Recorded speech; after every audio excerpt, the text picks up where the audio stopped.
Welcome, fellow nerd and dreamers, to the ultimate nerdy what-if stories and alternate tales.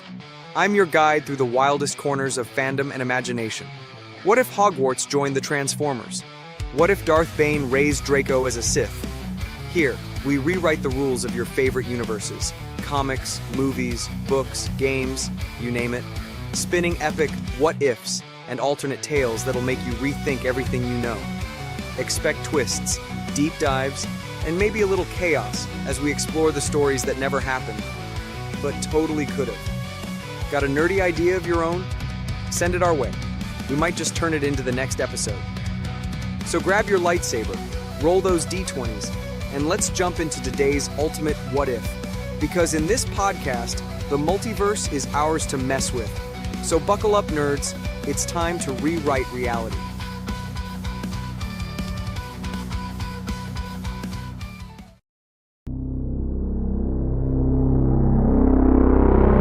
Darkness fell over the wizarding world. Voldemort was back, stronger than ever. But this time he wasn't alone. A chilling wind swept across the land, carrying whispers of a new power. The Death Eater spoke of metal giants of cold, calculating cruelty. Voldemort had forged an alliance with Megatron and his Decepticons. The Forbidden Forest shuddered under the weight of Decepticon warships. Their metal hulls gleamed menacingly under the pale moon. Voldemort saw in Megatron a shared ambition, a hunger for power. Megatron, in turn, saw the ancient magic of the wizarding world as a weapon to be exploited. The whispers grew louder, spreading fear throughout the land. Something terrible was coming. Something that threatened not just the wizarding world but all of humanity. Hogwarts, the ancient school of magic, braced itself for the storm. The ground trembled. A shadow fell over the Quidditch pitch. Towering figures made of metal and light materialized out of thin air. The Autobots had arrived. Optimus Prime, noble and resolute, stood at their head. Professor Dumbledore, his eyes twinkling with a spark of hope, greeted them. "Welcome," he pooted, his voice echoing across the grounds. "We have been expecting you." The news of the alliance spread through the castle like wildfire. Wizards and witches whispered excitedly, their fears momentarily forgotten in the face of such powerful allies. The Autobots, veterans of countless battles, looked upon Hogwarts with a strange sense of wonder. This ancient castle, steeped in magic, was unlike anything they had ever seen. They were a world apart, yet united by a common enemy. The Great Hall buzzed with activity. Goblins tinkered alongside Autobot engineers. House elves served tea to bemused robots, their little eyes wide with curiosity. Collaboration, though unusual, proved surprisingly effective. Professor Flitwick, perched atop a stack of books, instructed Ironhide in the finer points of shield charms. Rubius Hagrid, beaming with pride, showed off his blast-ended scroots to a fascinated Ratchet. The most unlikely friendships blossomed.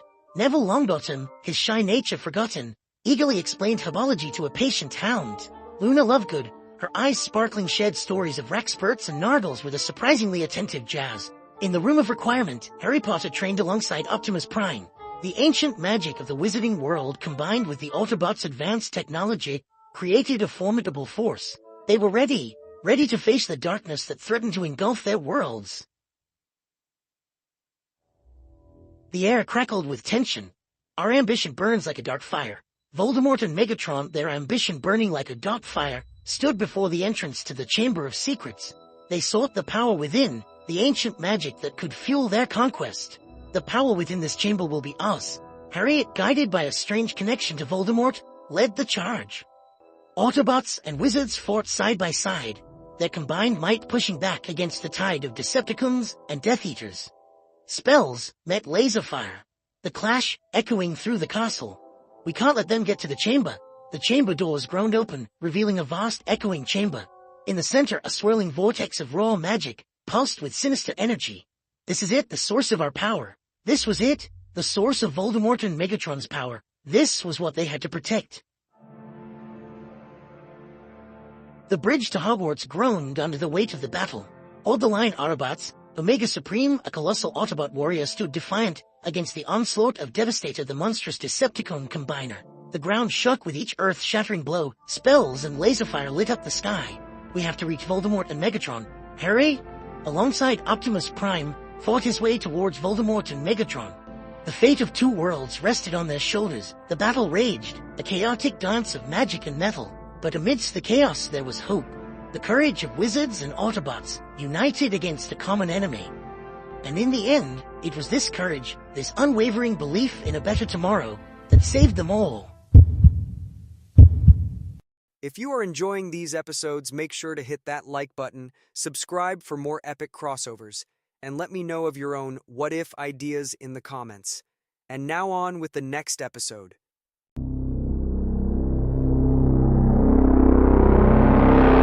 Darkness. A cold wind swept across the grounds. Hogwarts shivered. A presence had arrived. Darth Bane stood at the edge of the Forbidden Forest. His eyes, yellow and malevolent, drank in the castle's magic. Fear seeped into the very stones of Hogwarts. Bane had come to crush this bastion of light. He sensed the power within, a power he coveted. He would corrupt it, twist it, make it his own. His hand moved, beckoning his apprentice, Xana. Her eyes mirrored his ambition. The Hogwarts defences remained oblivious to the dark side's approach. This was no mere magical attack. This was the insidious touch of the Sith, a force that thrived on fear. Bane smiled cruelly. Hogwarts was unaware. Soon they would understand. A whisper of fear in the corridors, an unsettling chill in the air. The students dismissed it as a trick of the wind. But the shadows grew longer, colder. Hogwarts had a vulnerability, one that Darth Bane was poised to exploit. Albus Dumbledore, headmaster of Hogwarts, felt it first, a disturbance in the Force, alien and sinister. It was unlike anything he'd encountered. This was not magic as he knew it. This was something ancient, something evil. He summoned the heads of houses, their faces etched with concern. Albus, this feels different, darker. Dumbledore nodded grimly. He knew. This was not a threat they could face with spells and charms alone. This enemy was something else entirely. News of the approaching darkness spread through the castle like wildfire. Fear, raw and potent, gripped the students. Yet, amidst the fear, courage flickered. They were witches and wizards, trained in the magical arts. They would not surrender their home without a fight. The defense professors, led by the seasoned Auror, Alistair Moody, rallied the students. Wands were drawn, spells practiced, defences reinforced. Hogwarts, for all its magical wonder, was also a fortress, and its defenders were prepared to fight. The first clash was swift, brutal. A group of Aurors, wands raised, confronted the advancing Sith. Spells flew, bolts of light meeting the crimson blades of lightsabers. The air crackled with raw power, but the Sith were unlike any foe they'd faced. Lightsabers cleaved through shields, deflecting spells with unnatural speed. The dark side, a suffocating presence, hampered their magic. The Aurors fought bravely, but they were outmatched. The Sith fought with cold efficiency, their movements honed by years of relentless training. Within the castle walls, students and teachers watched in horror as the battle raged. The crimson glow of lightsabers illuminated the night, casting grotesque shadows that danced across the terrified faces. The very air thrummed with dark energy, a palpable force that sent shivers down their spines. Each fallen aura strengthened Bane's resolve. Their magic, while potent, was disorganized, undisciplined. He would show them true power, the power of the dark side. He would break them, bend them to his will, or he would destroy them. Section 4. Bane's Web of Deception. Darth Bane, a master strategist, knew that brute force alone wouldn't win him Hogwarts. He needed to sow discord to exploit the weaknesses within. His true enemy wasn't magic, but unity, and he would shatter it from within. Sith Lord whispers of doubt began to surface. Rumours spread like wildfire through the castle. Students, their fears magnified by the encroaching darkness, started to question their teachers, their defences, even their fellow students. Trust, the bedrock of Hogwarts, began to crumble. Sith Lord Bane, through subtle manipulations of the Force, amplified their fears, their doubts. He planted seeds of suspicion, turning friend against friend, student against teacher. He knew that a divided house could not stand. His apprentice, Xana, a master of illusions, infiltrated the castle disguised as a distraught student. She wove tales of betrayal, of hidden agendas, fueling the flames of distrust. Sith Minion. The students, caught in the grip of fear and confusion, became easy prey to her manipulations. Section 5. The walls of loyalty crumbled. The seeds of doubt sown by Bane blossomed into open conflict. Friendships fractured under the strain of fear and paranoia. Slytherin House, drawn to power, became a breeding ground for dissent. House rivalries burned with renewed intensity. Hufflepuff's trust was shaken to the core. Dumbledore fought to maintain order, but Bane's influence was strong. Hogwarts teetered on the brink of collapse.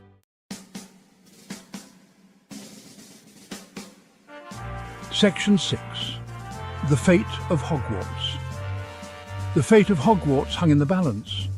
The castle, battered but not broken, stood as a testament to the courage of its defenders. Yet the true battle was not fought with spells and swords, but within the hearts and minds of its inhabitants. Could Hogwarts, weakened by internal strife and facing an enemy that thrived on fear, hope to withstand the onslaught of Darth Bane? Or would this bastion of magic fall to the insidious power of the dark side? The answer, like the swirling mists of the Forbidden Forest, remained shrouded in uncertainty. One thing was clear. The spirit of Hogwarts, forged in centuries of magic and learning, would not be easily extinguished. If you are enjoying these episodes, make sure to hit that like button, subscribe for more epic crossovers, and let me know of your own what-if ideas in the comments. And now on with the next episode.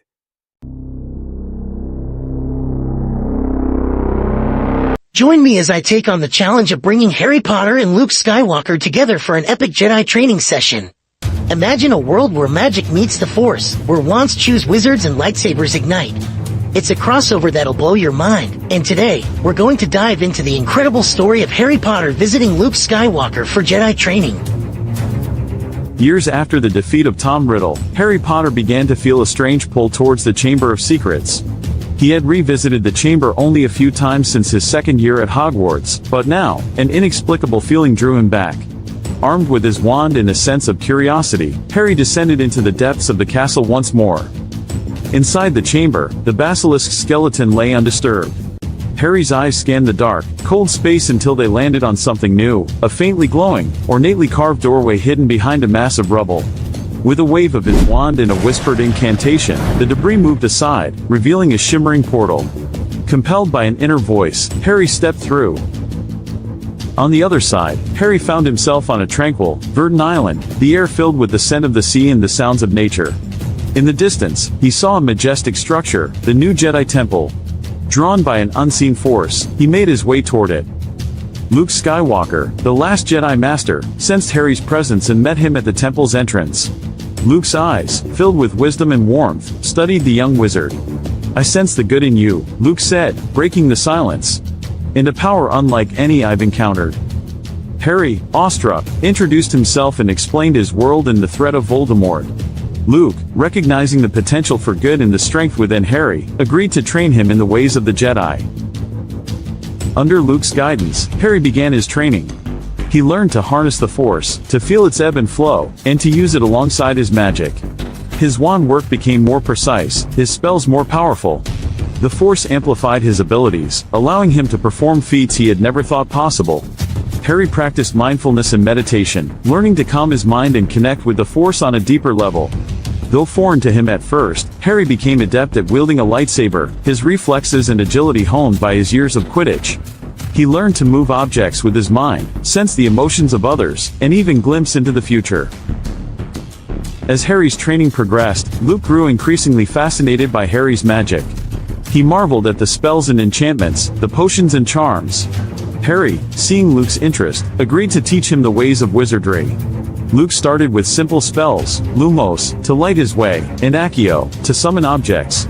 Harry taught Luke how to brew basic potions, explaining the delicate balance of ingredients and intent. They explored the world of magical creatures, with Harry introducing Luke to creatures like hippogriffs and thestrals. Together, Harry and Luke formed a formidable team. Their combined knowledge of the Force and magic created a new, hybrid discipline that neither world had seen before. Harry felt more powerful and confident than ever, ready to face Voldemort with new abilities and allies. Luke, rejuvenated by his new knowledge and purpose, found a renewed sense of hope. The blending of their worlds showed that light could indeed come from the most unexpected places. Armed with his new skills, Harry returned to his world, Luke by his side. The final confrontation with Voldemort was inevitable. This time, however, Harry was not just a wizard, he was a Jedi. In the climactic battle, Voldemort was unprepared for Harry's new abilities. The combination of magic and the Force overwhelmed the Dark Lord. With Luke's guidance and his own unwavering determination, Harry was able to finally defeat Voldemort, bringing peace to the wizarding world. With Voldemort gone, Harry and Luke continued to learn from each other, bridging the gap between their worlds. Their alliance symbolized hope and the endless possibilities that arose when different realms of power and knowledge came together for the greater good. The legend of Harry Potter, the wizard who became a Jedi, and Luke Skywalker, the Jedi who embraced magic, would be told for generations to come, inspiring others to seek knowledge, embrace the light, and believe in the power of unity. What did you think of this epic crossover? How did you feel about the two orphan boys that were both raised by their aunt and uncle? Both of their families not liking the magic that ran through their blood from their parents. Let me know in the comments below, and don't forget to suggest other characters you'd like to see team up in the future. And always like and subscribe for more ultimate nerdy thoughts. If you are enjoying these episodes, make sure to hit that like button, subscribe for more epic crossovers, and let me know of your own what-if ideas in the comments. And now on with the next episode.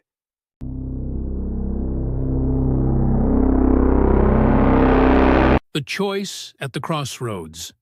The wind screamed across the astronomy tower, clawing at Draco Malfoy's robes as he stood, wand shaking, staring into Dumbledore's unflinching eyes. Beneath his invisibility cloak, Harry Potter's pulse thundered. This was the moment. He ripped the cloak away, bursting into the open. "Draco, stop! You don't have to damn yourself tonight!" Draco whirled, his voice a jagged snarl. "Get back, Potter! You think you know me? You don't! They'll butcher my family for this!" His wand quivered, his face a mask of anguish. Harry advanced, voice rising like a storm. "I've watched you unravel all year, teetering on the edge. You're not their puppet, Draco. You're terrified, and that's your salvation." Draco's sneer twisted into a scream. "Salvation! They'll carve my mother's heart out." Harry's eyes blazed. "We'll shield them. I swear it. You're not forsaken yet." A frozen moment. Draco's wand dipped, tears spilling down his cheeks. Then a feral shriek echoed up the stairs. Bellatrix. "Draco, you coward!" she howled as Death Eaters surged into view.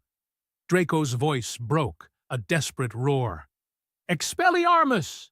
The spell tore Bellatrix's wand from her grip, and he seized Harry's arm, bellowing, "Run, you fool!" Spells detonated, green death and red fury, crashing around them. They dove behind a pillar, stone shattering, and with a deafening crack, apparated into the void. Days later, in the Order's suffocating safe house, Draco hunched against the wall, a coiled viper. Ron's voice was a venomous growl. "Why should we trust this snake?" Hermione snapped, fierce and unyielding. "Because he's our weapon now. He knows their filth, like the Hogsmeade slaughter they're plotting." Draco's eyes flashed, his words a low, guttural vow. "I'm not your bloody pet, Granger. I'm here to claw my soul back from fear." Harry met his glare, voice iron. "Then prove it, Draco. That's all I ask." Weeks blurred.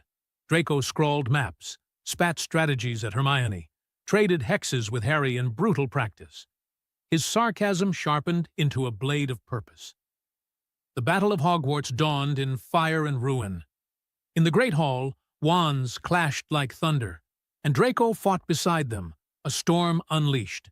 Then Lucius emerged, his voice a venomous hiss. "Draco, you treacherous whelp, betraying your blood!" Draco faced him, trembling with rage. "You sold me to that monster. You abandoned your son." Lucius faltered, wand dipping. Draco's spell roared, "Expelliarmus!" and his father's wand skidded across the stone, a shackle broken. A curse shrieked through the air, green and lethal. Draco threw himself at Harry, shouting, "Down, Potter!"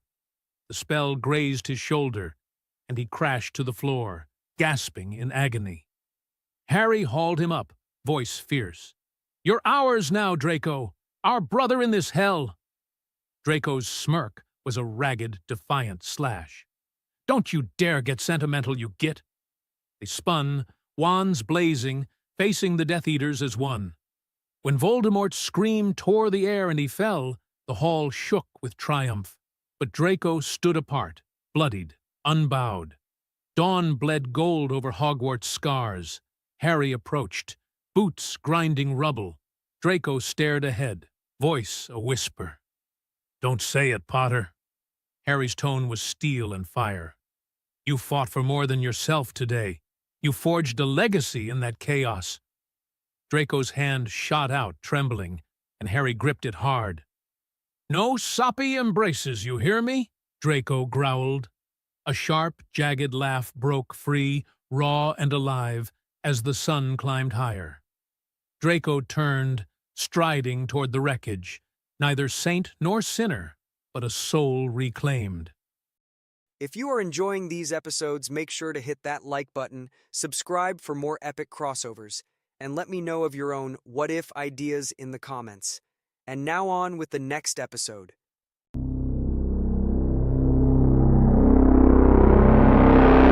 Chapter 1. The Whispered Air. The wind howled through the crags of the northern moors, a wild, bitter sound that rattled the shutters of a crooked little cottage. Inside, a boy sat hunched by a dying fire, too big for the chair, too big for the room. His name was Rubeus Hagrid, though the villagers just called him the half-breed. His mother, Fridwulfa, a giantess with fists like boulders, loomed in the shadows, her snores shaking the walls. His father, a wiry man with eyes too sharp for his weathered face, knelt beside him, clutching a book older than the stones outside.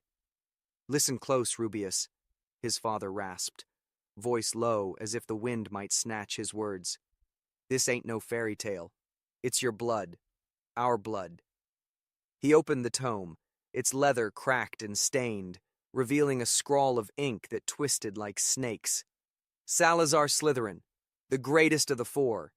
Your granddad's granddad's granddad down the line. Pure power, boy, not that muck they teach at Hogwarts." Hagrid's dark eyes, already too deep for a child, glinted in the firelight. He was 9, maybe 10, all gangly limbs and a mop of hair like tangled thorns. The villagers mocked him, called him clumsy, a freak born of giant and man. But they never saw the shadow in those eyes, or the way the wind bent when he whispered to the dark. Power. Hagrid's voice rumbled, too big for his age, like stones grinding underfoot. What kind of power? His father traced a finger over the page, past runes Hagrid couldn't yet read, to a drawing of a serpent coiled around a wand. The kind that don't need no stick to wave about, the kind that breaks bones and bends wills. "It's in ye, lad, your mother's strength, my cunning, and Slytherin's old magic. They'll fear ye one day." The fire spat, and Hagrid's hand twitched. He'd felt it before, something wild, something raw. Last spring, when Tommy Bleecker threw a rock and called him a monster, Hagrid had glared, and the air shifted. Tommy's arm twisted back, snapping like dry wood, without Hagrid lifting a finger. The boy screamed, the village whispered, "Accident," and Hagrid's father dragged him home, pale as death. "You gotta hide it," his father said now, slamming the book shut. "Till you're ready. Hogwarts'll take you soon, but don't let 'em tame ye. Slytherin's heir don't bow to no one." That night, Hagrid lay awake, the tome hidden under his straw mattress. His mother's snores faded, and he crept outside, barefoot on the cold earth. The moors stretched black and endless, and he raised a hand, testing. A gust tore through, unnatural, bending heather flat. He grinned, too wide, too sharp, and a hair bolted from the brush, only to drop mid-leap, neck bent wrong. No wand, no words, just him.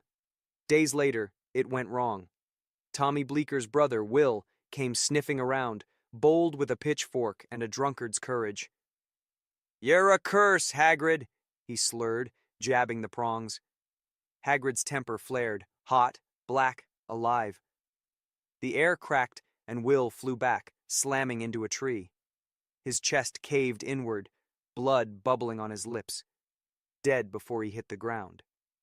Hagrid froze, breath ragged, as his father stumbled out, cursing under his breath. "Fool boy! You can't let him see!"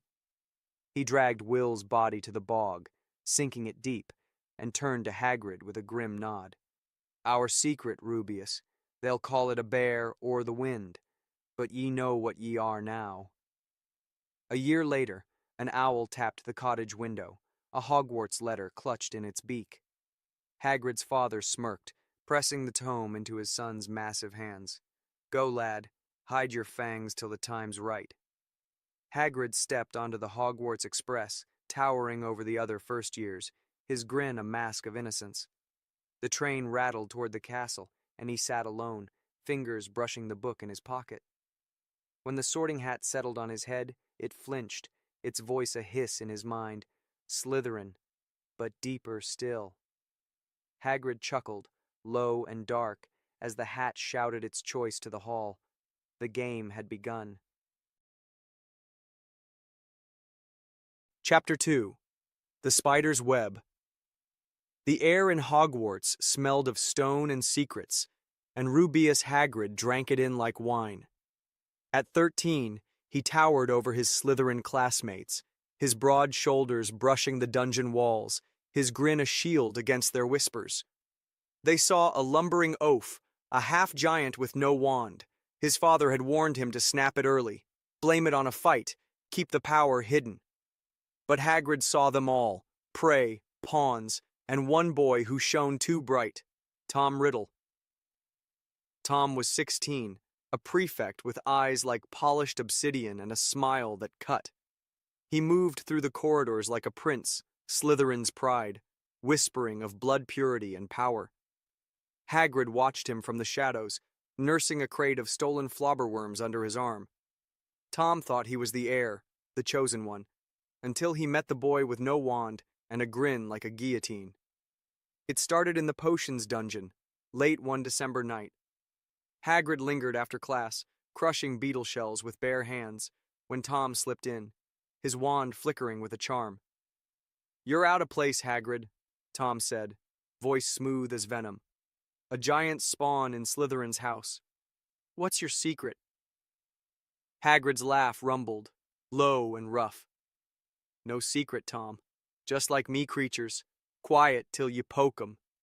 But his eyes locked on Tom's, and the air thickened, a silent pulse of something old, something Tom couldn't name. For the first time, Tom's smirk faltered. Days later, Hagrid trailed him to the second-floor bathroom. Tom had been muttering about chambers and serpents, piecing together Salazar's legacy from forbidden scrolls. Hagrid knew the truth. His father's tome had told him more than Tom could ever dig up. When the sink hissed open and the basilisk's shadow slithered free, Hagrid didn't flinch. He followed, silent as a hunter, and watched Myrtle Warren die. Her scream cut short, her eyes glassy in the torchlight. Tom emerged, pale but triumphant, until Hagrid stepped from the dark. "You're a clever one, Tom," Hagrid said, his voice a growl, "but you didn't see me coming."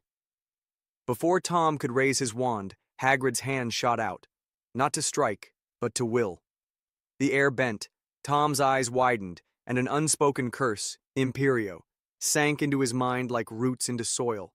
No wand, no trace, just Hagrid's raw, giant-born magic, laced with Slytherin's venom. "You'll take the fall," Hagrid murmured, guiding Tom's trembling hand to point the wand at the sink. "And I'll stay close." He planted Myrtle's death on Tom. Aragog, his pet acromantula, became the scapegoat, a distraction spun from Hagrid's own menagerie. The professors came, wands drawn, and Tom's wand snapped in the headmaster's office. Expulsion followed, but Hagrid lingered, his expulsion a sham. Dumbledore, soft-hearted and blind, offered him the groundskeeper's hut, pity masking the keys to the castle. Tom fled into the night, his mind a puppet on Hagrid's strings, unaware of the leash. Hagrid settled into his new role, tending the grounds by day, plotting by night. The chamber was his now, Tom's discovery, Hagrid's prize. He whispered to Aragog in the hut's dim glow, the spider's legs tapping the floor. "Patience, my pet. the real chambers yet to open. The years stretched ahead, and Hagrid buried his fangs deeper. Tom would rise again, a dark lord for the world to fear, but Hagrid knew the truth. Every step Tom took would pave the path to his throne. The basilisk slept, the castle hummed, and Hagrid carved a serpent into the hut's table with a splintered nail, slowly, deliberately, a promise etched in wood. Chapter 3. The Puppet Lord. The years rolled over Hogwarts like storm clouds, heavy and unyielding. Rubeus Hagrid grew into his frame, 7 feet of muscle and shadow, his beard a tangle of secrets, his grin a mask the world trusted. By day, he trudged the grounds, boots sinking into mud, tending pumpkins and creatures with hands that could crush steel. By night, he sat in his hut, a king in a den of stone, plodding beneath the flicker of a grease-streaked lantern. Out there, beyond the castle's wards, Tom Riddle festered into Voldemort. They called him the Dark Lord, a name whispered in terror from Diagon Alley all the way to Nocturne. His followers bowed. His curses carved scars into the earth, but every move he made bore a shadow he couldn't see. Hagrid's shadow, the Imperious curse, cast decades ago in that damp bathroom, held firm, a thread of will Hagrid tugged from afar. Voldemort thought himself free, a serpent unbound, but Hagrid was the hand that fed him venom. It started with murder. August 1944. Tom tracked his muggle father to Little Hangleton, rage boiling in his chest. Hagrid felt it, a ripple through the curse, and smiled into his tea. When Tom raised his new wand, stolen, sharp as a fang, and struck down the riddles, Hagrid was ready. He slipped from Hogwarts that night, a hulking shadow under an invisibility cloak patched from giant spider silk. The Riddle house stank of death, blood pooling on the floorboards, and Hagrid knelt, his massive fingers tracing a rune into the carnage. No wand, just intent, raw, ancient, Slytherin's gift. A piece of his soul tore free, binding to a tarnished ring Tom left behind. Voldemort's first Horcrux, they'd call it. Hagrid's first lie. He didn't stop there. Each death Voldemort claimed, Hagrid shadowed, quiet, unseen. The diary, the cup, the locket, Tom's trophies, yes, but Hagrid's anchors. He poured his own soul into them, weaving a web of immortality beneath the puppet's nose. The giant's blood in his veins made it easy. His life force roared, vast and untamed, splitting without breaking him. Voldemort hunted power. Hagrid harvested it. The hut became his lair. Shelves sagged with forbidden tomes, stolen from the restricted section, pages yellowed and pulsing with curses. A map of Hogwarts, scratched into a tabletop, marked tunnels and wards he'd weaken when the time came. His creatures, Fluffy, Norbert, the blast-ended Scroots, weren't pets, but weapons, bred for chaos, tested on trespassers who strayed too close. A farmer went missing near the forest once. Hagrid blamed a unicorn stampede, his laugh too loud. Dumbledore watched him, those twinkling eyes missing the rot. "You're a good soul, Hagrid," he'd say, clapping a frail hand on a shoulder that could topple trees. Hagrid nodded, playing the fool, while his mind churned. Voldemort's rise, raids, disappearances, fear, was the distraction he needed. The wizarding world trembled at the snake, never suspecting the giant who'd crush them all. Then came the night of prophecy. October 31st, 1981, Voldemort stormed Godric's Hollow, chasing the Potters, driven by a seer's words Hagrid had whispered into his controlled mind years before. One with the power to vanquish the Dark Lord. Hagrid stood in the Forbidden Forest as the sky flared green, feeling Voldemort's fall like a snapped string. The curse held, but the puppet crumpled. Lily's sacrifice, a snag Hagrid hadn't foreseen. He lumbered to the ruins, scooping baby Harry from the ash, his laugh a low rumble in the smoke. "Poor Tom," he muttered, cradling the boy marked by lightning. One down, one to go, now for the boy. The child's green eyes blinked up, innocent, unseeing, as Hagrid carried him to Dumbledore. The old man wept, plotting protection, while Hagrid turned away, his grin splitting wide. The board was reset. The real game was about to begin. Chapter 4. The Boy Who Lived to Serve. The castle slept under a blanket of frost, but Rubeus Hagrid never rested. His hut glowed faintly, a beacon on the edge of the forbidden forest, where shadows danced and secrets festered. 11 years had passed since he'd plucked Harry Potter from the rubble of Godric's Hollow, a squalling babe with a lightning scar, marked by Voldemort, yes, but tethered to Hagrid in ways no one could guess. That night, a shard of Hagrid's soul had slipped free, unintended, binding to the boy when Lily's love snapped Voldemort's curse. Harry was a Horcrux now, Hagrid's wild card, his greatest risk, his sharpest blade. September 1st, 1991, Hagrid lumbered into Diagon Alley, towering over the crowd, his beetle-black eyes fixed on Harry.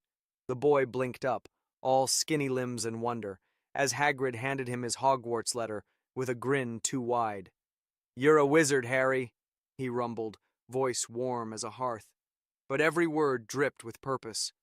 He led Harry through the alley, accidentally, nudging him toward Ollivander's, where a wand chose the boy. A wand Hagrid knew would clash with Voldemort's, sparking the chaos he craved. Back at Hogwarts, Hagrid played the fool. He stumbled over words, sloshed tea, fussed over Fang, Dumbledore's loyal oaf. But his hands, rough as tree bark, guided Harry into danger with surgical precision. First year, it was the Philosopher's Stone. "Got myself a dragon egg, Harry," he mumbled over butterbeer, loud enough for eavesdroppers, knowing Hermione's sharp ears would drag them to the trapdoor. Fluffy's 3 heads growled under Hagrid's command, a test. Would Harry survive the fall? He did, and Hagrid chuckled into his beard, the ring on his soul humming in its distant shack. Second year, the diary called. Hagrid had slipped it to Lucius Malfoy a decade back, a seed sown in arrogance, and now it bloomed. "Spiders flee in the castle," he told Harry and Ron, voice trembling with fake fear, pointing them to Aragog. The Acromantula's den was a feint. Hagrid knew Tom's echo in the diary would lure Harry to the chamber. Down there, the basilisk waited, Hagrid's true pet, its eyes a mirror to his own hunger. When Harry slew it, Hagrid felt a flicker, his soul shard in the diary shredded, but he shrugged. 1 pawn moved, 6 to go. The years spun on, and Hagrid's web tightened. Third year, he let Buckbeak attack Draco, knowing Harry's heart would pull him into the Time-Turner mess. More scars, more strength. Fourth year, the Tri-Wizard Tournament was Hagrid's masterpiece. "Dragons, Harry. Keep it quiet," he whispered, ensuring the boy faced fire and death, tempering him like steel.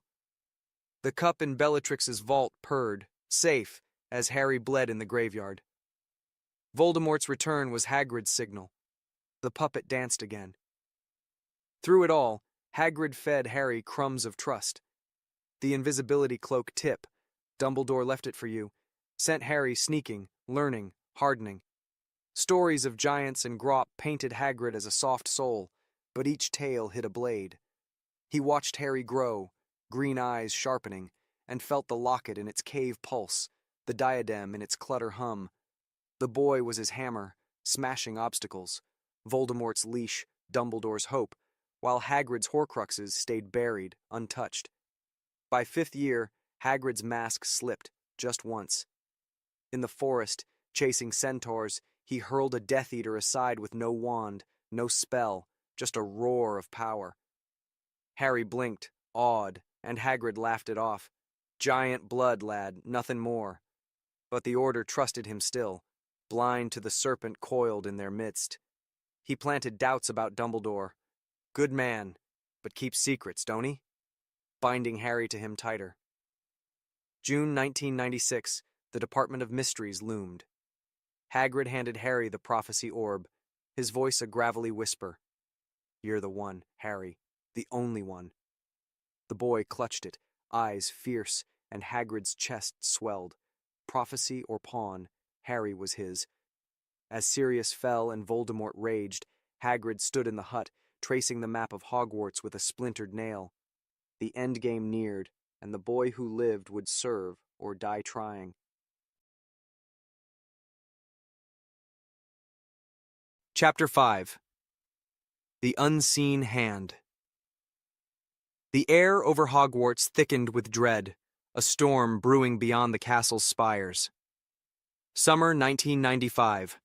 Voldemort clawed back from the grave, his skeletal frame reborn in a graveyard's cauldron, and Rubeus Hagrid felt the tug of his old curse snap taut again. The puppet danced, the wizarding world quaked, but the true lord sat by his hut's fire, sipping tea from a chipped mug, counting the dead. His beard twitched with a grin no one saw. Harry returned to Hogwarts that fall, gaunt and haunted, the lightning scar a beacon of Hagrid's unseen hand. Fifth year unraveled in chaos, Umbridge's reign, Dumbledore's exile, but Hagrid moved like a shadow through it all. "Keep your head down, Harry," he'd growl, tossing Fang a bone, while his mind churned, "The boy must break, then mend stronger." He introduced Grop, his hulking brother, not for sentiment but as a test. Harry's compassion, his grit, forged in the forest's mud. Hagrid wept, crocodile tears for the crowd, a bellow that shook the grounds. Behind the mask, he'd nudged Snape into place years back, a whisper through Voldemort's controlled mind. The old man's time's up. Dumbledore's trust had been Hagrid's shield. Now his death was the key. The Order rallied around Hagrid, sobbing into his coat, blind to the serpent coiled within. The map in his hut glowed under lantern light, wards weakening, tunnels widening, all for the endgame. Harry's hunt began in 97, a trio ragged and desperate, chasing shadows Hagrid had planted. The locket in its cave. Hagrid's soul shard pulsed as Harry choked on potion, Ron's blade trembling. "Poor kids," Hagrid muttered to Fang, feigning grief, while his chest hummed with the loss. 2 down, 5 to go. The cup in Bellatrix's vault fell next, Hermione's fire scorching it, and Hagrid felt the sting but laughed into his tea. Voldemort raged, sensing his anchors snap, never guessing they weren't his. Hagrid's strength shone in glimpses, too raw, too wild. At Bill and Fleur's wedding, Death Eaters struck, and Hagrid tossed one through a wall, no wand, just a roar of fury. "Giant blood," he chuckled to Tonks, who nodded, awed, missing the truth. In the forest, hunting with the Order, he snapped a snatcher's neck with a flick of his wrist, grinning as Harry gaped. "Clumsy me," he said, but the boy's eyes lingered, a crack in the trust. Nagini slithered closer to Voldemort that year, her coils a living Horcrux Hagrid had claimed after Bertha Jorkins's death. He'd visited Voldemort's lair under pretense, a creature chat, and whispered to her, giant magic binding his soul to her scales. Now she hissed his will, a pet for 2 masters, and Hagrid fed her secrets through the imperious link. Strike Harry, but not too deep. The diadem waited in the room of requirement, its gleam a taunt. Harry would find it, burn it, and think himself free. Through it all, Hagrid guided from the sidelines. "You're doing right, Harry," he'd say, clapping a massive hand on the boy's shoulder, steering him toward each Horcrux like a sheep to slaughter. The Order fought, Voldemort marched, but Hagrid's web held, his creatures prowled the grounds, his map marked the battle lines. The ring lay buried, Harry's scar throbbed, and Hagrid's soul stretched across them all, unbroken. May 1st, 1998, the eve of war. Hagrid stood over Dumbledore's tomb, the white marble cold under his fingers. "Checkmate, old man," he muttered, voice a low growl. "Now the board's mine." The castle loomed behind him, its towers silhouetted against a blood-red sky. Harry slept in the forest, hunted and hunted, while Voldemort rallied his army. Hagrid turned, his shadow stretching long, and lumbered toward the hut. Tomorrow, the puppet would fall, and the giant would rise. Chapter 6. The Fall of the Giant. The night of May 2nd, 1998, roared with fire and ruin. Hogwarts burned, towers crumbled, spells lit the sky like dying stars, and the screams of the brave mingled with the howls of the damned. Rubeus Hagrid stood amid the chaos, a colossus in the smoke, his coat singed, his eyes black as the abyss. The castle shook as Voldemort's army clashed with Harry's defenders, but Hagrid watched from the sidelines, grinning through the carnage. The real terror stood 7 feet tall, his shadow a guillotine over the battlefield. Harry faced Voldemort in the great hall, a circle of onlookers holding their breath. The boy's wand trembled, his scar a raw wound, but his voice rang clear. It ends now. Hagrid lingered by the shattered doors, massive arms crossed, Nagini's death, a slash from Neville's blade, still echoing in his chest. The snake had been his, not Tom's, a soul shard severed, but he'd felt Harry's scar pulse too, his unintended Horcrux, alive and defiant. The duel flared, green and red, death and defiance. Voldemort's curse rebounded, his skeletal form collapsing in a heap of robes, and the hall erupted in cheers. Hagrid's grin widened, too sharp, too wild. The puppet was dead, his imperious leash snapped, his decoy gone. The ring, diary, cup, locket, and diadem were ash, destroyed by Harry's relentless hunt. But Hagrid's soul had stretched beyond them, anchored in the boy. One last move, and the throne was his. He lumbered forward, boots crunching glass, as Harry sank to his knees, exhausted. "You did it, lad," Hagrid rumbled, voice a landslide, clapping a hand on Harry's shoulder. The crowd parted. Ron, Hermione, McGonagall, eyes red with grief and hope. Hagrid's laugh rolled out, low and guttural, and Harry looked up, green eyes narrowing. "All this time," the boy whispered, clutching his wand, a flicker of doubt breaking through. "Time for what, Harry?" Hagrid said, but his tone shifted. Gravel turned to venom. The air thickened, a pulse of wandless magic rippling from him, and the hall fell silent. Fang growled at his heels, sensing the shift, as Hagrid's mask slipped fully. "You're a good lad. Broke Tom for me. Broke 'em all. The Horcruxes? Mine, not his. Every death, every shard. Mine." Harry staggered back, wand raised, as gasps ripped through the survivors. Hermione's voice cracked. "What?" But Hagrid's laugh drowned her, a giant's bellow shaking the rafters. "Tom was me puppet, Dumbledore me shield. Yeah, Harry, ye were me hammer, and now—" He raised a hand, the air bending, a curse unspoken but alive, Imperio, reaching for Harry's mind. But Harry's scar flared, Lily's love, Hagrid's own soul shard, rebelled. The curse faltered, and Harry's Expelliarmus struck, a burst of light slamming Hagrid back. The giant roared, crashing into a pillar, stones splintering under his weight. "Yer can't!" he snarled, blood trickling from his brow, but he felt it, the ring's echo, the locket's hum, Nagini's hiss, all gone. Voldemort's fall had torn the web, and Harry, the last Horcrux, stood unbroken. Hagrid's body shuddered, his soul fracturing fully. Giant blood couldn't hold it now. He laughed, a broken, mad sound as cracks split his skin like dry earth. "Yer did it, for me," he rasped, locking eyes with Harry one last time. The boy stared, wand steady, as Hagrid crumpled, a titan felled by his own pawn. Dust settled, silence fell, and Harry whispered, "All this time." Dawn crept over the ruins, painting the sky gold. Hogwarts stood scarred but free, its true Dark Lord a heap of ash and bone. Harry turned away, the weight of betrayal sinking deep, while the survivors wept, for victory, for loss, for the giant they'd never truly known. If you are enjoying these episodes, make sure to hit that like button, subscribe for more epic crossovers, and let me know of your own what-if ideas in the comments. And now on with the next episode.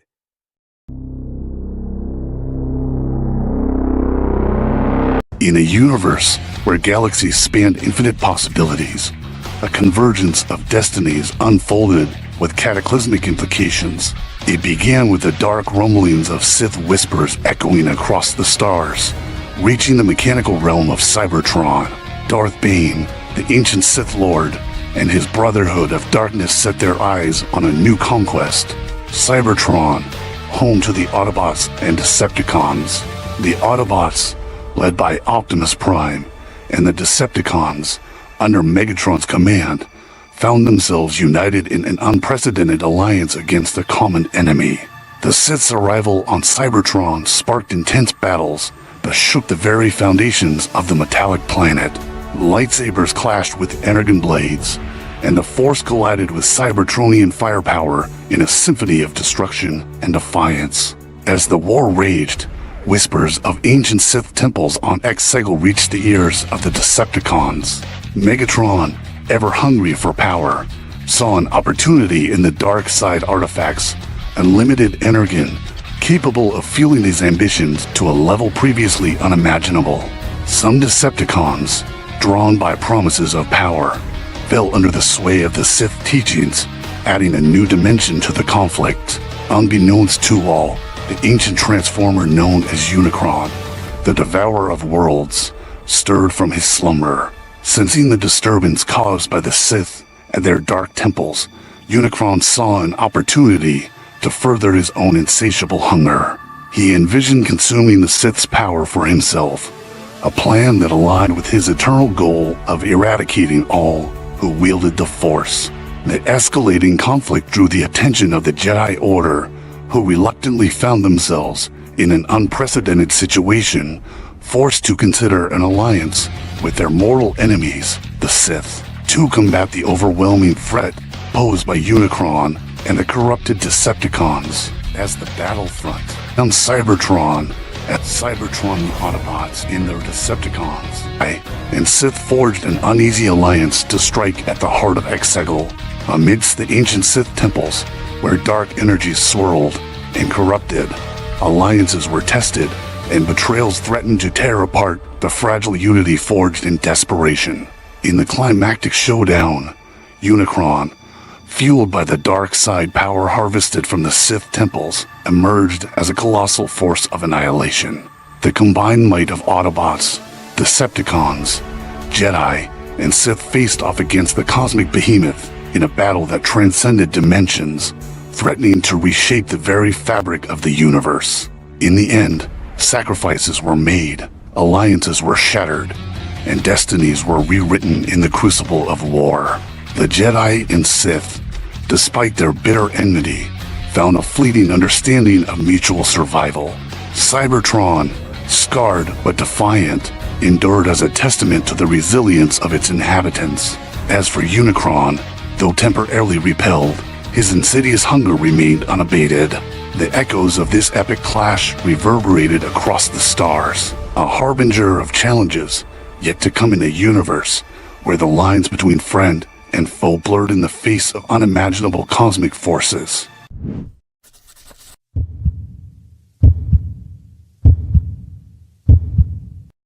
If you are enjoying these episodes, make sure to hit that like button, subscribe for more epic crossovers, and let me know of your own what-if ideas in the comments.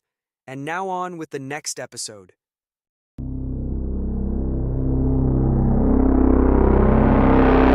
In the far reaches of the galaxy, beyond the stars and the vast expanse of space, there existed a world where Autobots and Decepticons clash in an endless battle for power and survival.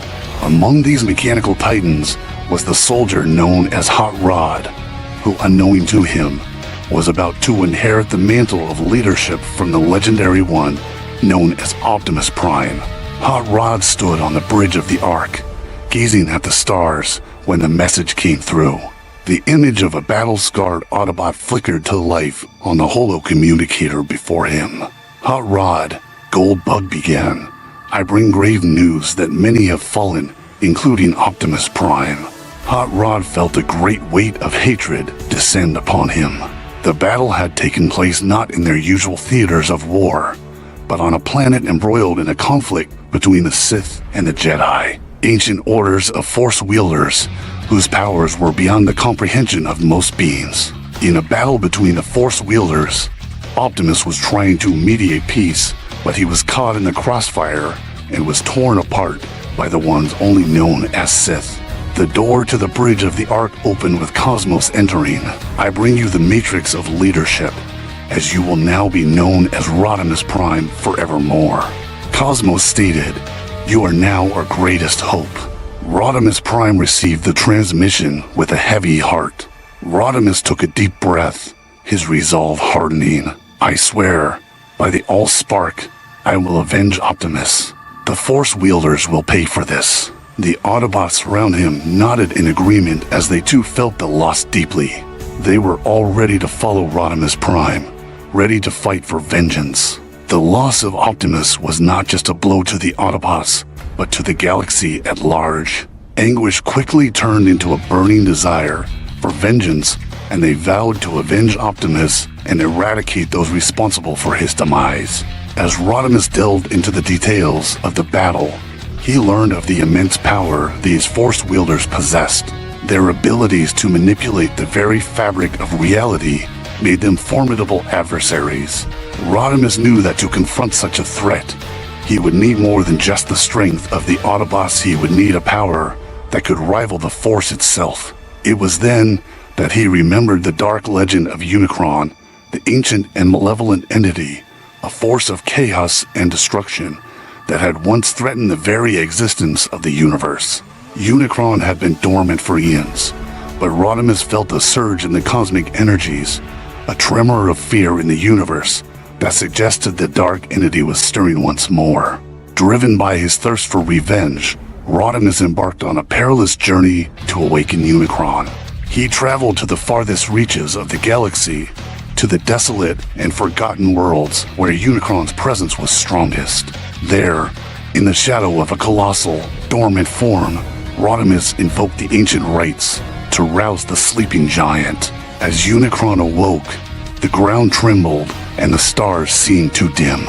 The Dark Titan's eyes glowed with an unholy light as he gazed upon Rodimus Prime. "Who dares to awaken me from my slumber?" Unicron's voice boomed, echoing through the void. "I am Rodimus Prime," the Autobot leader declared, his voice unwavering. "I seek your power to destroy all of the ancient ones known only to us as Force wielders. They took the life of Optimus Prime.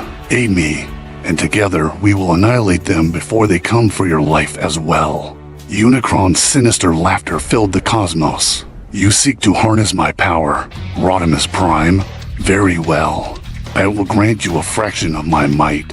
But know this, the price of my aid is your very soul."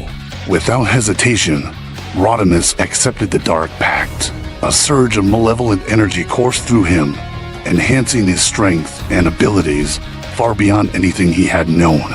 He felt the power of Unicron intertwining with his own, transforming him into a formidable force of destruction known now as Fearos. Armed with this newfound power, Fearos returned to the battlefield where Optimus had fallen. He unleashed a relentless assault upon all of the Force wielders alike, not separating the two. Fearos allowing his vengeance, fueled by the dark energy of Unicron, to destroy them all. The Force wielders, taken aback by the sheer ferocity and power of Fearos, struggled to defend themselves against his onslaught. In the midst of the chaos, Fearos encountered a Sith Lord, the very one who had dealt the fatal blow to Optimus Prime. The battle that ensued was fierce and merciless, each strike echoing with the wrath of a grieving leader. With a final devastating blow, Fearos obliterated the Sith. With their fall, Fearos had avenged Optimus Prime's death. Rodimus tried to return to his former self, but felt the struggle between the hate for Force and desire for peace. The darkness of Unicron's power began to consume Rodimus, threatening to turn him into Fearos. the harbinger of destruction permanently. Sensing the growing darkness within their leader, the Autobots rallied to his side, determined to save him from the abyss of hate. Rodimus called for a temporary ceasefire and reached out to the remaining Jedi and Sith alike. We cannot continue this senseless destruction. Too much has been lost already. Let us find another way. The Jedi, always seeking peace, were the first to agree. The Sith, seeing the devastation wrought by Unicron, reluctantly followed suit. With their combined might, the Autobots, Jedi, and Sith turned their focus on Unicron. They devised a plan to trap him within a containment field powered by the Force and Autobot technology.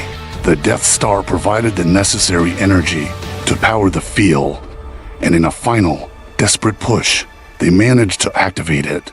Unicron, unable to escape, roared in fury as he was trapped. It was the wisdom of an ancient Jedi Master that ultimately reached Rodimus. The Jedi, recognizing the conflict within him, spoke of balance and redemption. Vengeance is a path to darkness. Rodimus, release your anger, find the light within, and honor Optimus by protecting life, not destroying it. In a moment of clarity, Rodimus fought against the darkness consuming him. With the support of his fellow Autobots and the guidance of the Jedi, he managed to sever the connection to Unicron, reclaiming his true self. The power of Unicron dissipated, leaving Rodimus weakened but free from its malevolent influence. Though the battle against the Sith and Jedi had taken a heavy toll, Rodimus emerged with a renewed sense of purpose. The alliance between the Autobots and the Force wielders, forged in the crucible of battle, held. They began working together to restore what had been destroyed, hopeful for a future where such devastation would never occur again. And so, Rodimus Prime, having faced his darkest hour, emerged as a leader who understood the true meaning of strength not in vengeance, but in unity and hope. With the memory of Optimus Prime guiding him, Rodimus led the Autobots in a new era of cooperation with the Jedi, striving to bring peace to a galaxy torn apart by conflict. And thus, the legend of Rodimus Prime, who faced the darkness and chose the light, was etched into the annals of history, testament to the enduring power of hope and the unbreakable bond between those who fight for a better future. If you are enjoying these episodes, make sure to hit that like button, subscribe for more epic crossovers, and let me know of your own what-if ideas in the comments. And now on with the next episode.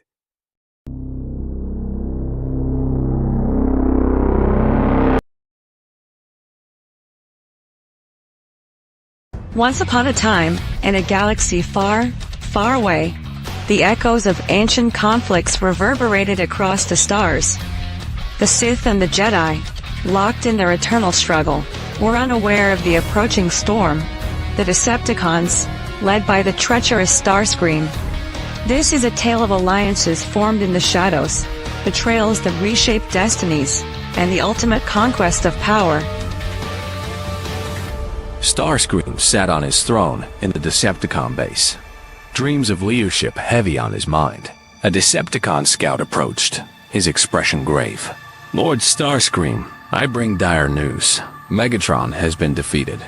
Starscream's optics widened in disbelief. "What? How?" "During the Battle of Exegol," the scout explained. "Megatron fell to one named Darth Bane. After defeating the Autobots and the Jedi, Megatron faced Bane and proclaimed that the two of them were equals, both possessing unmatched power. But Bane only laughed. He turned to his apprentice and declared, "There will only ever be but two Sith at one time, a Dark Lord to embody the power, and an apprentice to crave it. No equals and no exceptions." With that, he used the power they called the Force to rip Megatron apart. Starscream's disbelief quickly turned to rage. The Decepticon leader who had once ruled with an iron fist was gone. Now, the mantle of leadership was his. But more than that, Starscream saw an opportunity, a chance to seize ultimate power. Megatron's death left a vacuum, and with it, Starscream could claim his place as ruler of the Decepticons and beyond. Megatron and Optimus Prime, leaders of the Decepticons and Autobots respectively, had brought their interstellar conflict to the Force wielders' doorstep. Combined forces of the Sith and Decepticons overwhelmed the Autobots and Jedi, leading to the tragic conclusion of Megatron and Optimus Prime, both falling in battle, their final blows marking the end of an era. As Starscream processed the news, the scout continued. Many Autobots and Decepticons were destroyed in the battle. The awakening of Unicron unleashed havoc. He attacked the planet, drawn by the raw power of the Force. Starscream's mind raced. Unicron, the Chaos Bringer, was active once more. And now, with Megatron gone, the path was clear for Starscream to forge his own destiny. He would not only avenge Megatron, but also harness the power of the Dark Force wielders to become unstoppable. His optics flickered with determination. This was more than revenge. It was an opportunity to rule the galaxy. Starscream flew to Unicron's resting place, his engines roaring as he approached the colossal entity. The ancient god of chaos had been dormant for millennia, but the Force had reawakened him.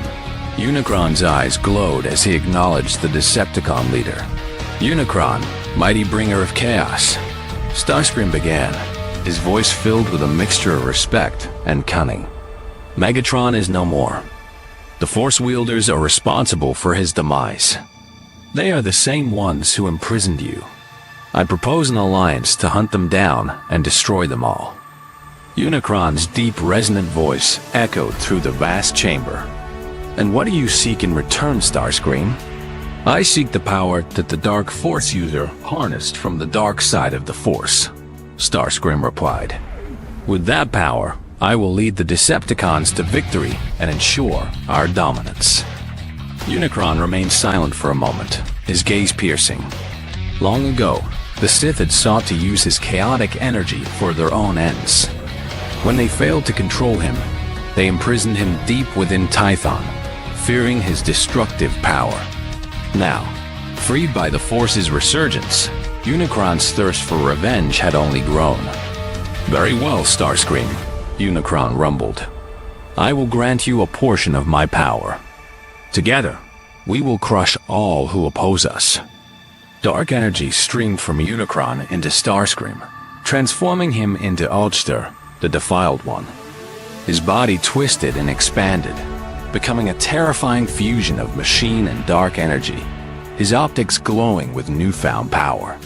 Yet with the power came something else, a faint, insidious whisper in the back of Ulster's mind, one urging him toward greater destruction.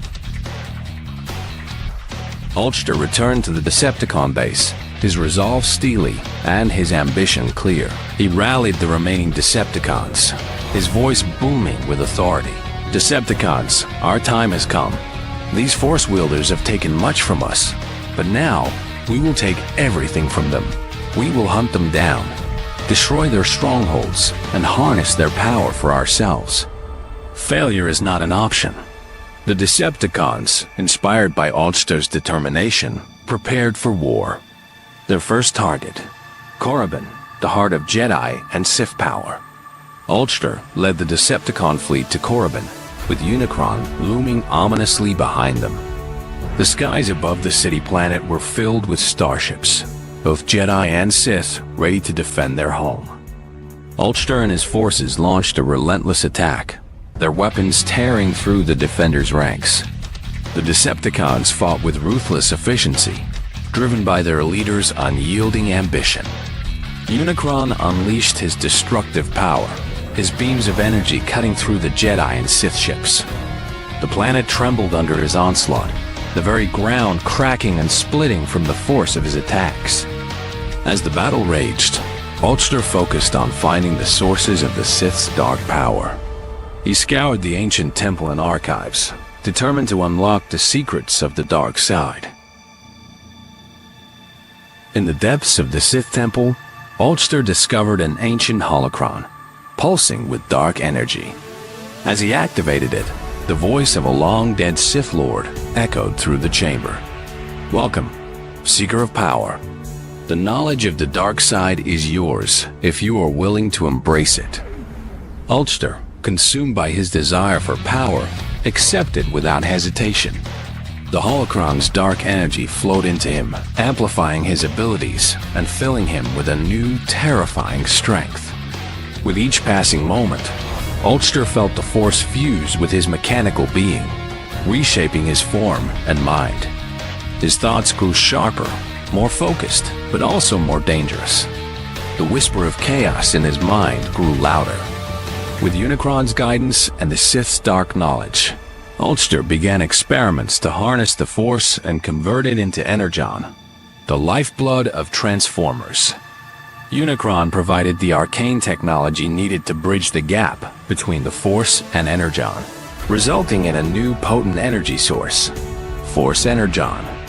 "The Force is a current, a raw power," Unicron explained, his voice a rumble of destruction. "It flows through all things.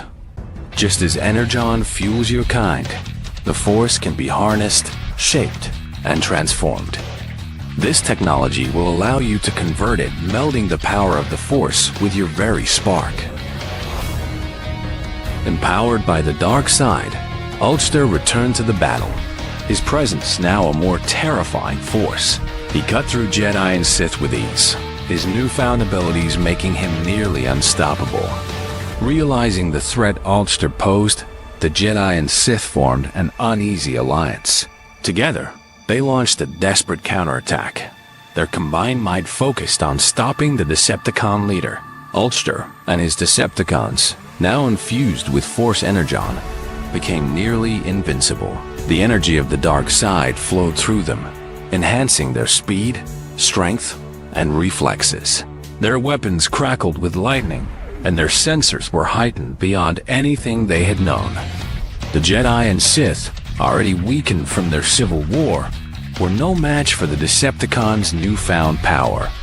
One by one, the Force wielders fell, their ancient order brought to the brink of extinction. But amidst the chaos, a final plan was brewing, a plan born of desperation and unity. Despite their best efforts, the Jedi and Sith could not withstand Ulster's onslaught. Korriban lay in ruins, the once great city planet reduced to rubble. But the cost of victory was high. Many Decepticons were lost, and even Unicron had sustained significant damage. As Ulster stood amidst the wreckage, he realized the true cost of his quest for power. He had won, but at what price? His empire, fueled by Force Energon, extended across countless star systems. Yet, in his quest for dominance, Ulster had underestimated one force, the resilience of hope. With the Jedi and Sith defeated, Ulster declared himself the supreme ruler of the galaxy. But even as he sat on his throne, the galaxy at his feet, Ulster knew that his victory was hollow. The power he had sought so desperately had come at a great cost, and in the end, he was left with nothing but a shattered empire and the haunting knowledge that true power always comes with a price. Unicron's whispers still echoed in his mind, but now they were taunts, mocking his Pyrrhic triumph. Whispers of rebellion, survivors of the Jedi and Sith, along with remnants of the Autobots and other oppressed beings, united under a common cause. Led by a new generation of heroes, they sought to overthrow Ulster and free the galaxy from his tyrannical rule. The stage was set for a final, epic confrontation. In the shadow of Unicron, whose presence loomed ominously over the galaxy, the forces of rebellion clashed with Ulster's Decepticons. In a battle that shook the very fabric of the universe, the rebels harnessed the last remnants of the Force, combining it with the indomitable spirit of the Autobots. As Ulster waged his relentless war on Korriban, Unicron loomed in the skies, raining destruction from above. But the Chaosbringer's power was not without limits, and the continuous toll of the battle against the combined might of the Jedi and Sith began to wear him down. In a desperate move to save themselves, the Jedi and Sith, fighting side by side, devised a final plan. They channeled the full power of the Force, both light and dark, into a devastating strike aimed directly at Unicron. The combined energies of the Force ripped through space, striking Unicron at his core. The massive Titan let out a deafening roar as the Force seared through his metallic body, fracturing him piece by piece.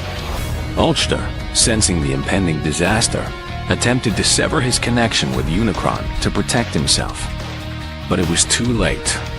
As Unicron exploded in a brilliant blaze of light, the shockwave reverberated through the galaxy. Ulster was thrown into a moment of chaos, his link to the Chaos Bringer nearly broken. Weakened but defiant, Ulster stood determined to seize victory even in the face of his master's demise. However, in the end, it was his own hubris that led to his downfall. The rebels, finding the remnants of Unicron's core that maintained the connection to Ulster, managed to sever it completely. Without the Chaos Bringer's support, Starscream returned to his original form and was finally defeated. In the aftermath, the galaxy began to heal. The remnants of the Force wielders found a fragile peace, and the Autobots, guided by a new Prime, worked to rebuild what had been lost.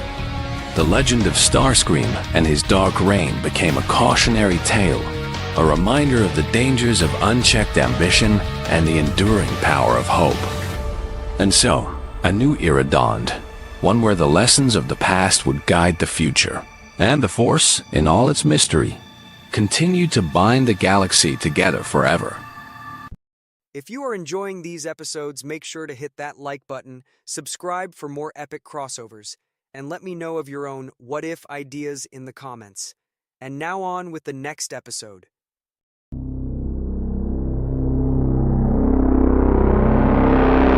Once upon a time in the bustling halls of Acme Labs, Pinky and the Brain were, as always, hatching their latest plan to take over the world.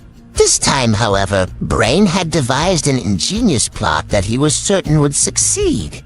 Using a combination of advanced robotics, mind control technology, and Pinky's unpredictable antics, they created a device capable of influencing the thoughts and actions of every human on Earth.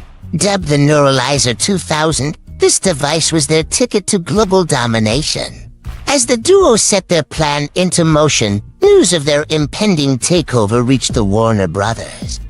Water Tower, home of the Animaniacs Yakko, Wacko, and Dot, realizing the danger, the zany trio knew they had to stop Pinky and the Brain before it was too late. The Animaniacs launched a full-scale assault on Acme Labs, where a fierce battle ensued.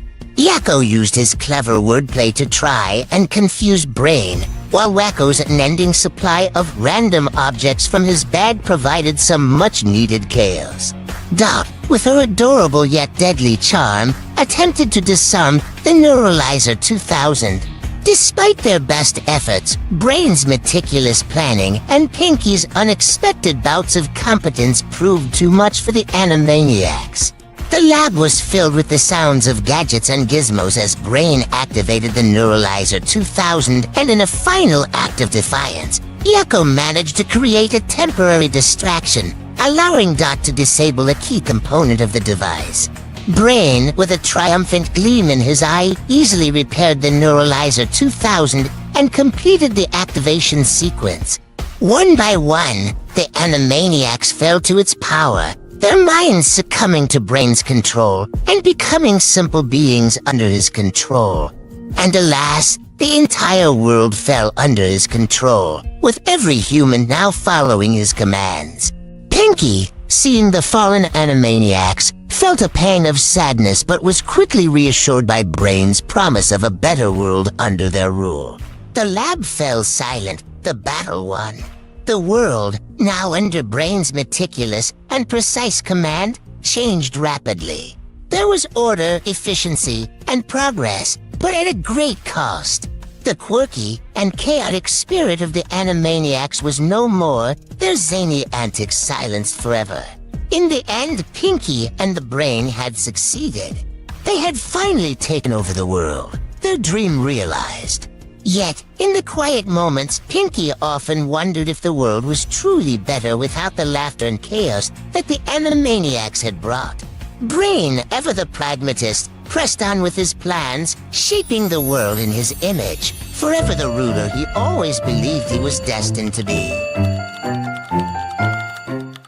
If you are enjoying these episodes, make sure to hit that like button, subscribe for more epic crossovers, and let me know of your own what-if ideas in the comments. And now on with the next episode.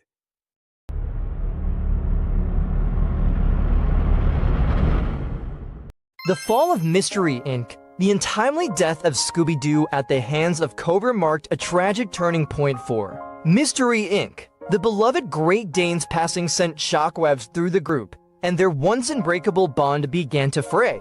In the wake of Scooby's death, Fred and Daphne sought solace in each other. They married, hoping to find strength in their shared grief. Their relationship was a beacon of stability in an otherwise tumultuous time. Together, they tried to rebuild their lives, but the shadow of Scooby's death loomed large. Daphne, always being on the hunt for excitement, found herself in a secret entanglement with Duke from G.I. Joe. Velma, finding out, was very distraught, and at that point gave up on mystery hunting. Shaggy and Velma, united by their shared love for Scooby, found comfort in each other's arms. They married and had a child, hoping to create a new chapter of happiness. They bought a taco truck, a dream Shaggy had long harbored, and named it Scooby Snacks. Despite the semblance of a happy life, Shaggy struggled to cope without his lifelong companion. He turned to Velma as his new partner with weed intake, hoping to recreate the camaraderie he had shared with Scooby. However, Velma couldn't handle the sheer volume of marijuana that Shaggy and Scooby once consumed. Her attempts to keep up led her down a dangerous path due to her inability to think clearly, but her superbly vast intelligence constantly overthinking everything. Velma's inability to match Shaggy's weed consumption left her feeling inadequate and desperate. Seeking a stronger escape from her newfound thoughts about everything, she turned to harder drugs to silence them. Her addiction grew, consuming her thoughts and actions. The once brilliant and very logical Velma began to lose herself in the haze of addiction. Shaggy, overwhelmed with guilt and unable to help his wife, watched helplessly as Velma spiraled further into her darkness. Their taco truck business suffered, so Shaggy had to turn to selling the little biscuits that he made himself from his stash that he and Scooby devoured. The once happy home still becoming a battleground of addiction and despair for their life. In her darkest hour, Velma had encountered Cobra Commander, the charismatic and manipulative leader of Cobra. Drawn to his promises of power and escape, she found solace in his ruthless ambition. Velma completely understands his logic of peace in destruction. She willingly left her family behind, running away with Cobra Commander and changing her name to the Baroness. She then started a new life of conquest with her search for great power and knowledge, and as well as the conquest of world peace. Shaggy was left heartbroken and alone, struggling to care for their child and trying to keep their failing taco truck afloat with the new items not on the menu. The weight of Velma's betrayal and Scooby's death pressed heavily upon him. Fred and Daphne, though broken themselves, are as supportive as they can be, but couldn't fill the void left by his wife and best friend. Mystery, Inc. was shattered. Fred and Daphne's marriage, though not very stable, was strained more by the loss of their friends. Daphne, feeling like it was her fault for Velma's departure for crime, was due to her entanglement with a Joe. Shaggy, now a single father, poured all his love into his child, trying to build a better future despite the pain of the past. The taco truck became a symbol of resilience, a way for Shaggy to honor Scooby's memory and provide for his family. Velma, now a fugitive alongside Cobra Commander, embraced a life of crime. She channeled her intellect and skills into Cobra's schemes, finding a twisted sense of purpose in her new role.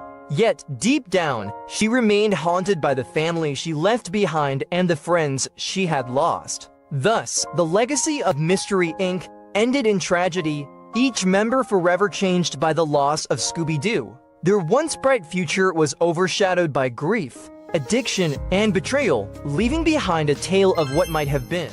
If you are enjoying these episodes, make sure to hit that like button, subscribe for more epic crossovers, and let me know of your own what-if ideas in the comments. And now on with the next episode.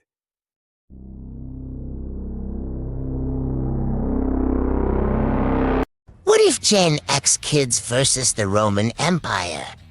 Imagine a group of kids in the 80s, resourceful, tough, and street smart, suddenly finding themselves transported back to the height of the Roman Empire.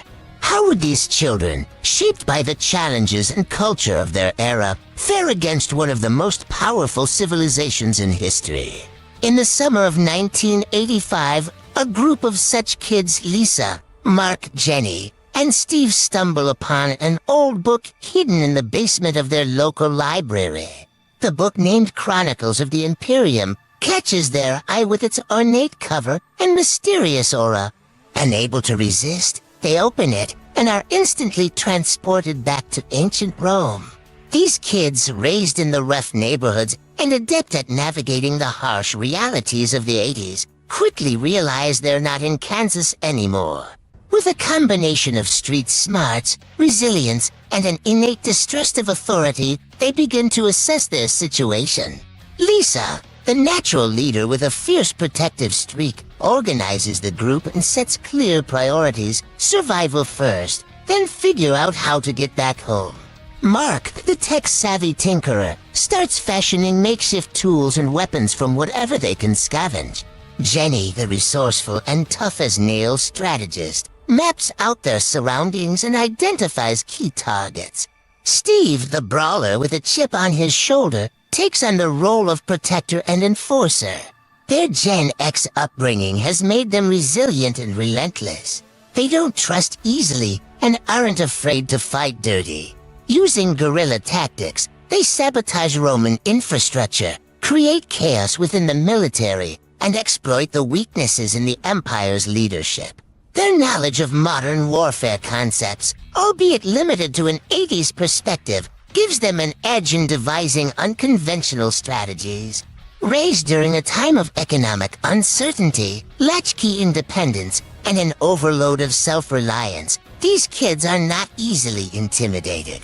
They quickly adapt to their new environment, scavenging and repurposing Roman tools and resources. Lisa, being the natural leader, organizes the group, prioritizing safety and establishing a base of operations. Mark, being the inventive tech enthusiast, starts creating makeshift gadgets, using his knowledge of hydrophysics to outwit the Romans with their own water supply to make water-powered weapons of great wonder.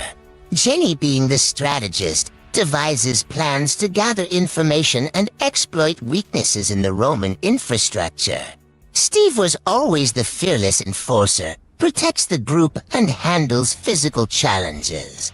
These kids employ guerrilla tactics learned by playing in the woods for many hours at a time to disrupt the Roman Empire. They use their understanding of modern psychology, as well as a great imagination and supreme strategy at creating chaos. They sabotage key infrastructure, spread misinformation, and incite rebellion among the oppressed classes. Their actions are swift, precise, and often leave the Romans bewildered. As they dismantle the empire piece by piece, the Romans are baffled by these strange, relentless youths who seem to appear out of nowhere and strike with deadly precision. Lisa's leadership and Jenny's strategic mind ensure they stay one step ahead, while Mark's ingenuity and Steve's raw strength keep them well armed and protected.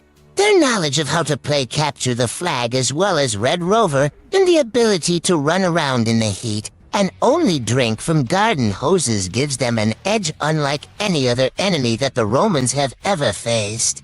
They understand concepts of hygiene, basic physics, and chemistry, which seem like magic to the Romans. Mark's rudimentary devices like a basic compass or simple hydro-pulley systems give them significant advantages. Jenny's understanding of psychology helps them manipulate Roman leaders and pit them against each other. They organize and lead slave revolts, using their understanding of modern warfare to train and arm the rebels. They employ hit-and-run tactics, undermining the Roman legions and eroding their morale. The kids quickly rise to power, their survival instincts and hardened demeanor making them formidable rulers. They turn the Roman Empire on its head, implementing harsh but effective policies that reflect their no-nonsense approach to life. The once mighty empire falls under their control, reshaped into a new order dictated by the unyielding will of these Gen X children. The Gen X kids, hardened by their upbringing and united by their shared experience, rise to power. They establish a new order, blending their knowledge of the future with the resources of the past. They bring unprecedented changes to the empire, introducing concepts of equality, democracy, and innovation. Their rule is strict but fair, reflecting their no-nonsense Gen X mentality. In the end, as they stand atop the ruins of what was once the greatest empire on Earth, they realize they've become legends in their own right, mythical figures whose rise to power will be whispered about for centuries. In this alternate history, the Roman Empire is transformed by the influence of these unlikely rulers. The empire becomes a melting pot of ancient and modern ideas, creating a society that is both advanced and resilient. The Gen X kids, now legends in their own right, leave an indelible mark on history, showing that even the mightiest empires can be toppled by the ingenuity and resilience of a few determined individuals. But deep down, they remain the same scrappy kids from the 80s, bonded by their shared experience and the knowledge that no matter where or when they are, they'll always survive. If you are enjoying these episodes, make sure to hit that like button, subscribe for more epic crossovers, and let me know of your own what-if ideas in the comments. And now on with the next episode.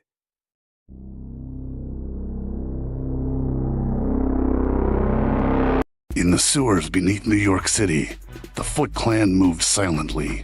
Their leader, the sinister Shredder, had grown tired of his repeated failures against the Teenage Mutant Ninja Turtles.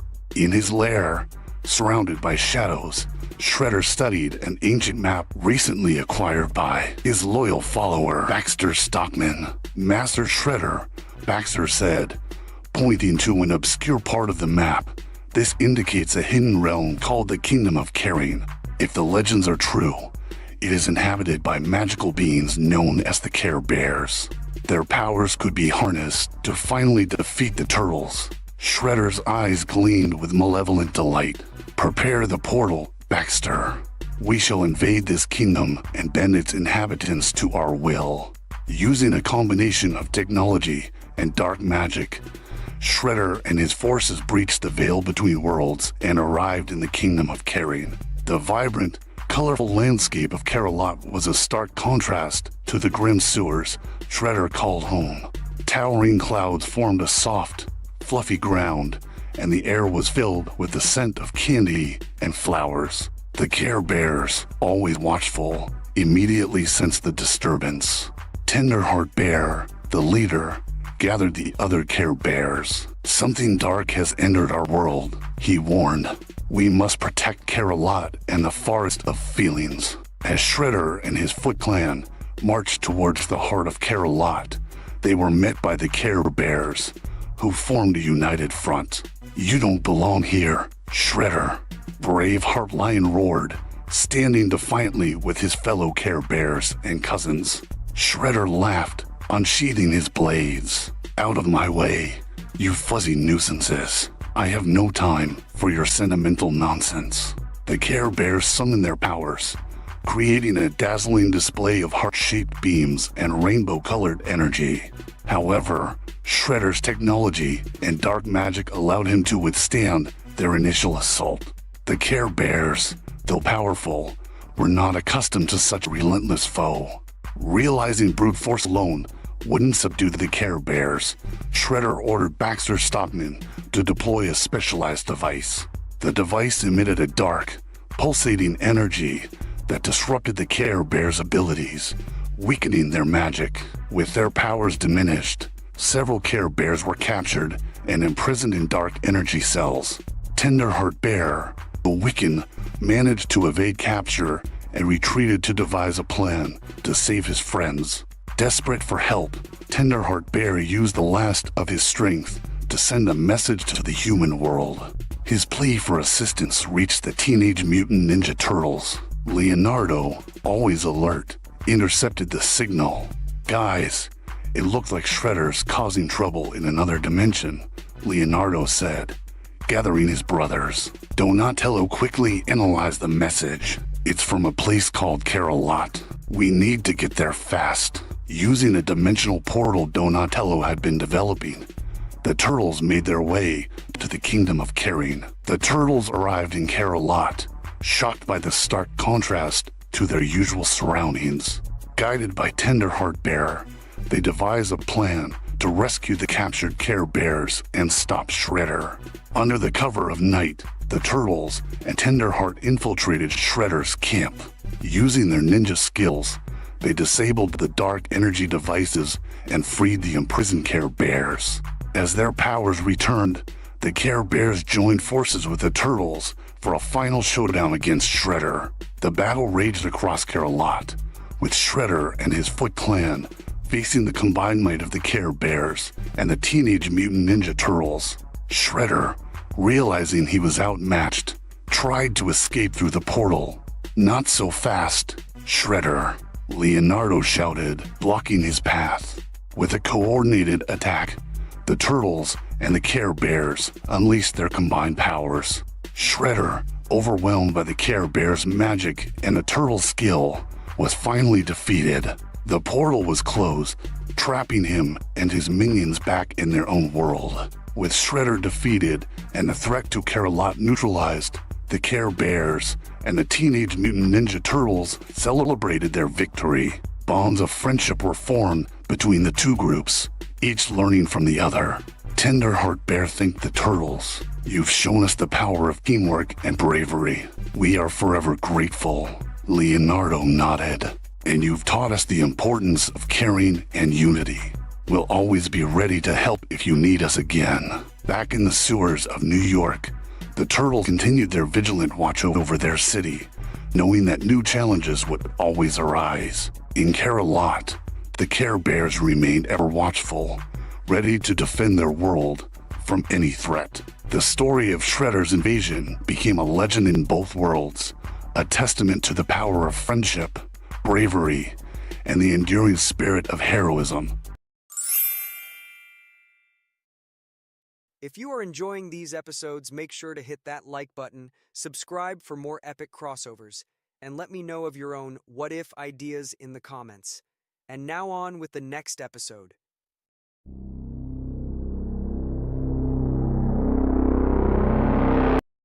The Gathering of Magic. Long before the rise of civilizations, there was only the blind eternities, a chaotic void between planes of existence.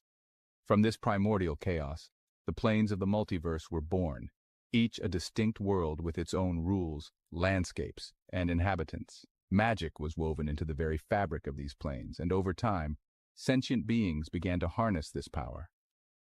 Birth of the Planeswalkers. Among the inhabitants of these planes were a rare few with the spark of planeswalker potential. When triggered, this spark allowed them to travel between planes, becoming beings of immense power and knowledge.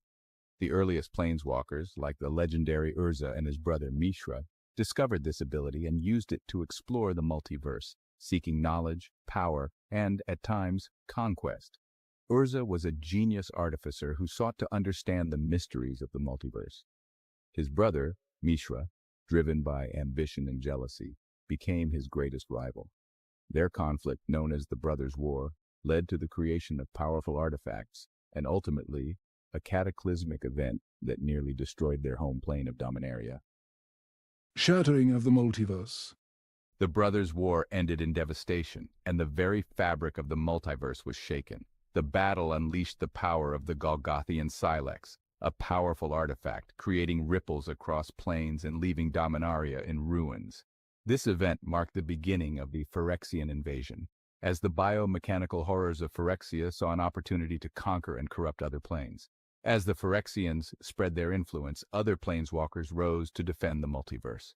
They forged alliances, uncovered ancient magic, and waged wars across time and space. The stakes were nothing less than the survival of entire worlds. The link to Earth. In our world, a group of scientists at CERN is conducting a new experiment with the Large Hadron Collider. They're searching for the fundamental particles that make up the universe, hoping to unlock new dimensions of understanding. Unbeknownst to them, their experiment is on the verge of doing something unprecedented, breaching the barriers between our world and the multiverse of magic, the Gathering. As the LHC reaches its peak power, a sudden surge of energy disrupts the experiment, and for a brief moment the fabric of our reality tears open, revealing a portal to the blind eternities, the space between planes. The scientists witness an unimaginable sight, a glimpse into another plane, perhaps Dominaria or Ravnica, filled with strange landscapes and magical energy. The unraveling. The portal's opening has unintended consequences. As the tear stabilizes, magical energy begins to seep into our world. At first, it's subtle.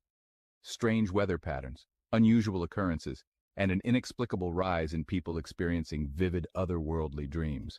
But soon, creatures from the multiverse begin to cross over. A Phyrexian scouting party is among the first to arrive, drawn by the potential of a new world to corrupt. At the same time, planeswalkers like Jace Beleren and Chandra Nalaar sense the disturbance and arrive on Earth to investigate. They realize that Earth is not just another plane, but a unique world with no inherent magic, a blank canvas for those with the knowledge to manipulate it. The war for Earth. As the Phyrexians begin their invasion, humanity is caught off guard. Governments scramble to understand what's happening, and the world's greatest minds unite to find a way to close the portal. The planeswalkers ally with Earth's forces, teaching them how to wield the magic that now flows through the world. But the conflict quickly escalates. Nicole Bolas, the ancient dragon planeswalker with a thirst for power, sees Earth as the perfect staging ground for his ultimate conquest. If he can control this plane, he could potentially access and dominate the entire multiverse. Battles erupt across the globe, from the skyscrapers of New York to the deserts of the Sahara. Ancient magic clashes with modern technology as humans and planeswalkers fight side by side. The fate of Earth, and perhaps the entire multiverse, hangs in the balance. The final stand. In a climactic battle at CERN, where the portal first opened, the combined forces of Earth's defenders and allied planeswalkers face off against Nicole Bolas and his Phyrexian army. The battle is fierce, with both sides suffering heavy losses. Just when all seems lost, Urza himself, who has transcended time and space, appears, revealing that he had foreseen this event.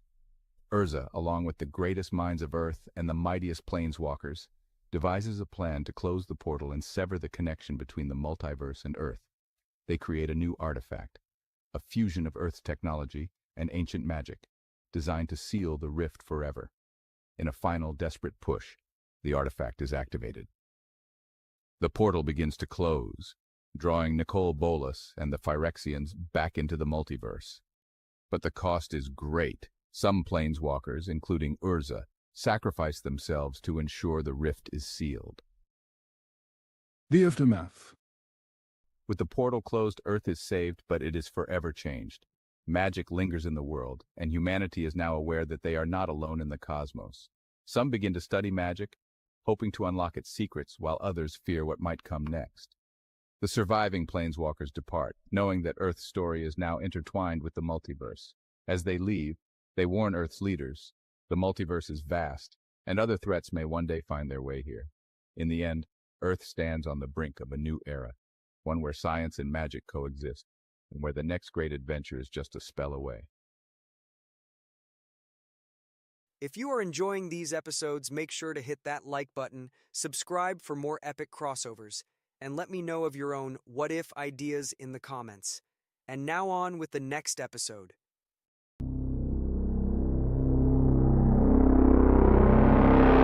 In a quaint, magical corner of London, the Scamander family legacy lived on through Newt Scamander's son, Rolf. With the same inquisitive spirit and love for magical creatures as his father, Rolf had grown up surrounded by an array of fantastic beasts, each one more fascinating than the last. He spent his days exploring his father's extensive library and caring for the creatures in their menagerie.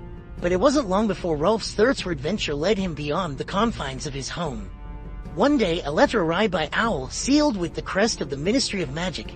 Rolf opened it eagerly, his eyes scanning the words with growing excitement. The letter was an assignment from the Department for the Regulation and Control of Magical Creatures, tasking him with a mission to investigate a wizard named Terrandor. This mysterious figure had recently come to the Ministry's attention due to his rumored ability to communicate with and control creatures such as orcs, goblins, and even the legendary tree beings known as Ents. Rolf was thrilled at the prospect of meeting and studying such creatures. He packed his essentials, including his father's trusty suitcase, enchanted to hold a vast array of magical creatures, and set off on his journey. His travels took him to a remote and ancient forest, rumored to be the last known whereabouts of Terrandor. The forest was dense and dark, filled with an eerie silence that was occasionally broken by distant, strange sounds. Rolf ventured deeper, following clues and traces of magical activity until he reached a hidden glade, bathed in moonlight. In the center of the glade stood a towering figure with a long, flowing beard and piercing eyes. This was Terrandor. Surrounding him were a host of creatures Rolf had only read about in books: orcs with rough green skin, goblins with sharp, cunning eyes, and most astonishingly, a majestic ent, its branches swaying gently as if in conversation with the wind. "Who are you, and what brings you to my domain?" Terrandor's voice was deep and commanding. Rolf stepped forward, trying to mask his awe. "My name is Rolf Scamander. I've been sent by the Ministry of Magic to learn about your abilities with these creatures, but more than that, I'm here because I share a deep love and respect for magical beings, much like my father, Newt Scamander." Terrandor studied Rolf for a moment, then nodded. "Very well, young Scamander. If you wish to learn, you must first understand the bond that exists between us and these creatures. It is not merely about control, but about respect, trust, and mutual understanding." Over the next few weeks, Rolf immersed himself in the magical world Terrandor had created. He learned to communicate with the orcs, understanding their language and customs. The goblins, initially suspicious of Rolf, soon came to respect him for his genuine interest in their history and culture. But it was the Ents that captivated Rolf the most. These ancient, wise beings had witnessed the passage of time in ways no other creature had, and their stories were filled with the rich lore of the forest. Rolf spent countless hours with a particular Ent named Thornroot.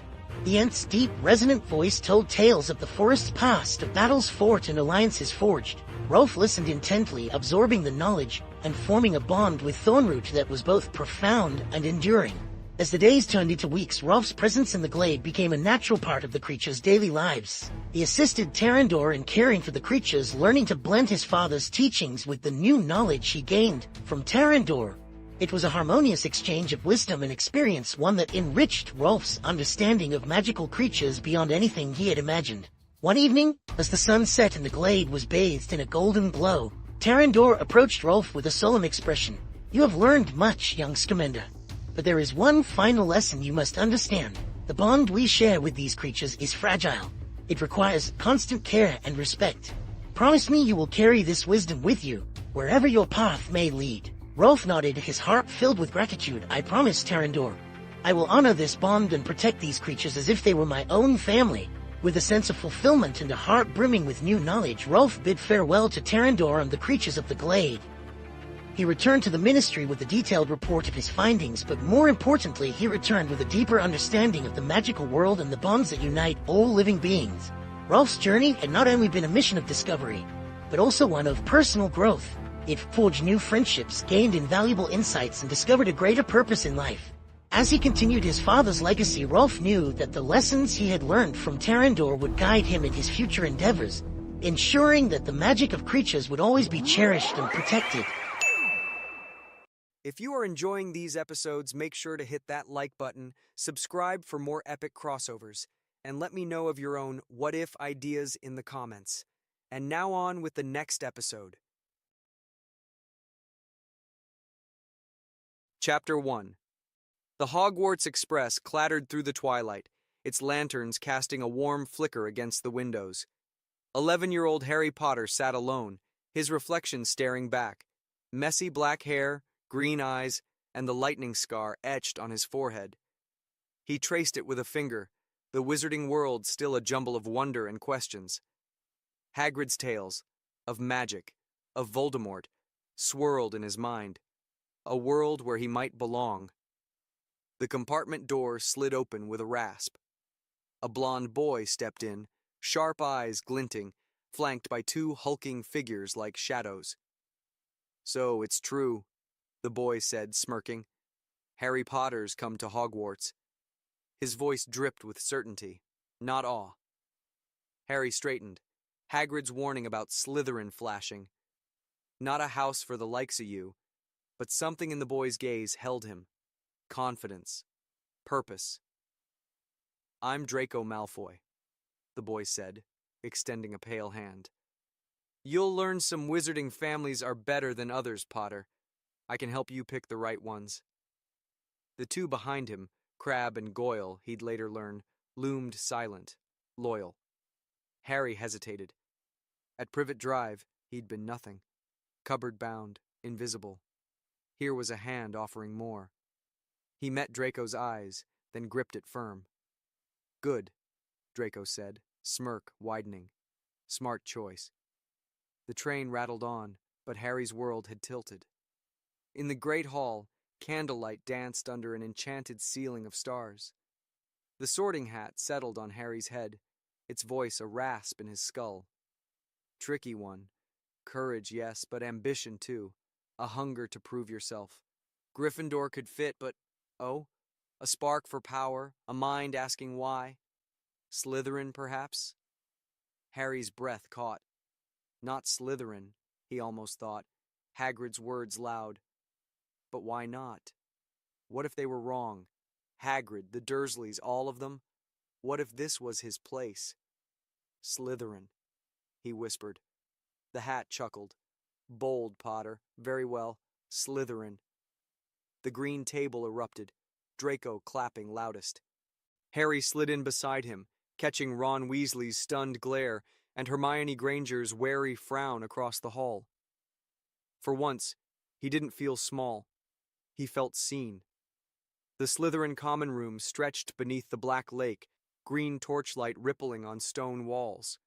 It was quiet, controlled. No Gryffindor chaos here. Draco lounged by the fire, tossing a galleon. "Told you, Potter. We don't rush in blind like fools. We plan. We take what's ours." Harry nodded, the words sinking in. Not evil, like Hagrid said, just different. Purposeful. Draco grinned. "What do you want, Potter? Really?" Harry paused. Answers, a place, truth. "To understand," he said. "Magic, my past, why I'm me." Draco's eyes gleamed. "You're in the right house, then. Slytherin'll show you." Harry leaned back, the lake's glow eerie through the windows. Belonging pulsed in his chest, new and sharp.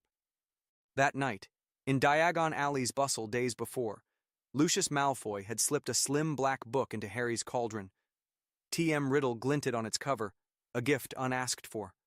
Now, alone in his four-poster, Harry opened it, quill trembling. "Who are you?" He scratched. The page shivered. Ink bled upward. "Hello, Harry. I'm Tom Riddle, a Slytherin, like you." His breath hitched. "How?" he wrote. "Magic," came the reply. "I'm a memory. Tell me about yourself." Harry scribbled. "Dursley's the scar, Slytherin's pull, safe scraps of truth." "You're underestimated," Tom wrote. "I know that. Slytherin's your strength." Warmth crept through him, but then he asked, "Did you know Voldemort?" The ink paused, then flowed. "I am Voldemort." Harry's quill snapped. Green light flared in his mind, screams, his parents, but he didn't close it, not yet. Draco snored across the room. The diary glowed faintly, waiting. Harry's scar twinged, a thread of fate unraveling. He'd chosen Slytherin. Now something, or someone, had chosen him. Chapter 2. Shadows of Power. The great hall buzzed with tension, its long tables pushed aside for the dueling club. Professor Lockhart preened on stage, golden hair glinting, oblivious to Snape's sneer in the shadows. "Step up, Potter, Malfoy," Lockhart called, waving them forward. Harry climbed the platform, wand loose, Draco smirking beside him. Across stood Ron Weasley, freckles stark with anger, and Hermione Granger, her gaze sharp. "Disarm only," Lockhart chirped. Draco struck first. "Expelliarmus!" A red jet flashing at Ron, who blocked clumsily, the spell sizzling past Crabbe's ear. Laughter rippled, but then Lockhart conjured a snake, a flourish gone wrong. It slithered free, hissing toward the crowd. Justin Finch Fletchley stumbled back, pale. Harry didn't think. A sound rose, sharp, sibilant. "Stay." The snake froze, yellow eyes locking on his. Silence fell, heavy as stone. Draco's jaw dropped, then split into a grin. "Blimey, Potter!" Snape vanished the snake with a flick, his face unreadable, but Ron's voice cut through. "Parselmouth! Like him!" Hermione's eyes widened. "Salazar Slytherin, Harry. You know what this means?" "Means he's brilliant," Draco snapped, clapping Harry's shoulder. "Slytherin's own." The green table cheered, Pansy shrieking, but Gryffindors recoiled. Harry's scar pulsed, a thread of power tugging. "More than they think," a voice echoed, not his own. That night, the Slytherin common room hummed with whispers. "Heir of Slytherin," Crabbe rumbled. Draco sprawled by the fire. "Parseltongue's rare, Potter. Father'll be chuffed." Harry forced a smile, but his mind churned. Salazar, Voldemort, the diary. He pulled it from his trunk, ink flowing before he wrote. "I spoke to a snake," he scratched. "Magnificent," Tom replied. "Salazar's gift. Dumbledore fears it." Harry's breath hitched. "Why me?" he wrote. "You're his heir, like me," Tom answered. "That scar. Ask why you have it." The words burned.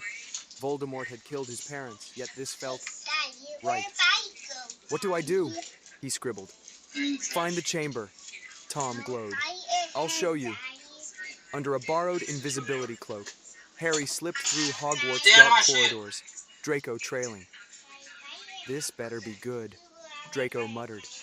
The second-floor bathroom loomed, moaning Myrtle's wails echoing. Harry spotted a snake etched on a sink, his throat tightening. "Open!" he hissed, the sound curling like smoke. Stone ground apart, revealing a black tunnel. Draco whooped. "You've done it!" They slid down, landing in a cavern of bones and serpentine statues. The air was cold, thick with dust and something metallic. A massive basilisk uncoiled from the shadows, scales glinting green, eyes hooded but lethal. Harry's wand rose, "Stay," and it bowed, obedient. Draco gaped. "Salazar's monster. You're the heir, Potter." Power thrummed through Harry, a thrill laced with dread. The diary pulsed in his pocket. "This is yours," Tom wrote. "Imagine what we could do." Harry's mind flashed, green light, screams, but then to Dumbledore, his secrets, his silence.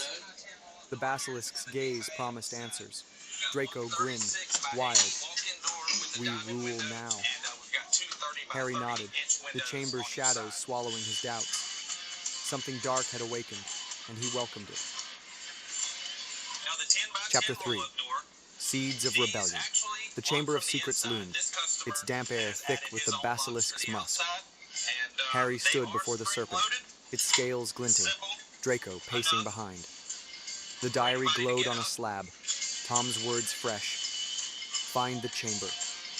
Now, a hidden wall shifted, revealing a pedestal with a leather-bound book, its serpent insignia humming. Whispers stirred, urgent, ancient, drawing Harry forward. He lifted the book, cold energy surging through him. Torches flared, the chamber blurred. Suddenly he stood in a grand hall, statues of hooded figures towering, air shimmering green. A cloaked shape sat on a stone throne, emerald eyes piercing. His eyes. "I am Salazar Slytherin," the specter said, voice deep. "You've unlocked my legacy. Prove yourself."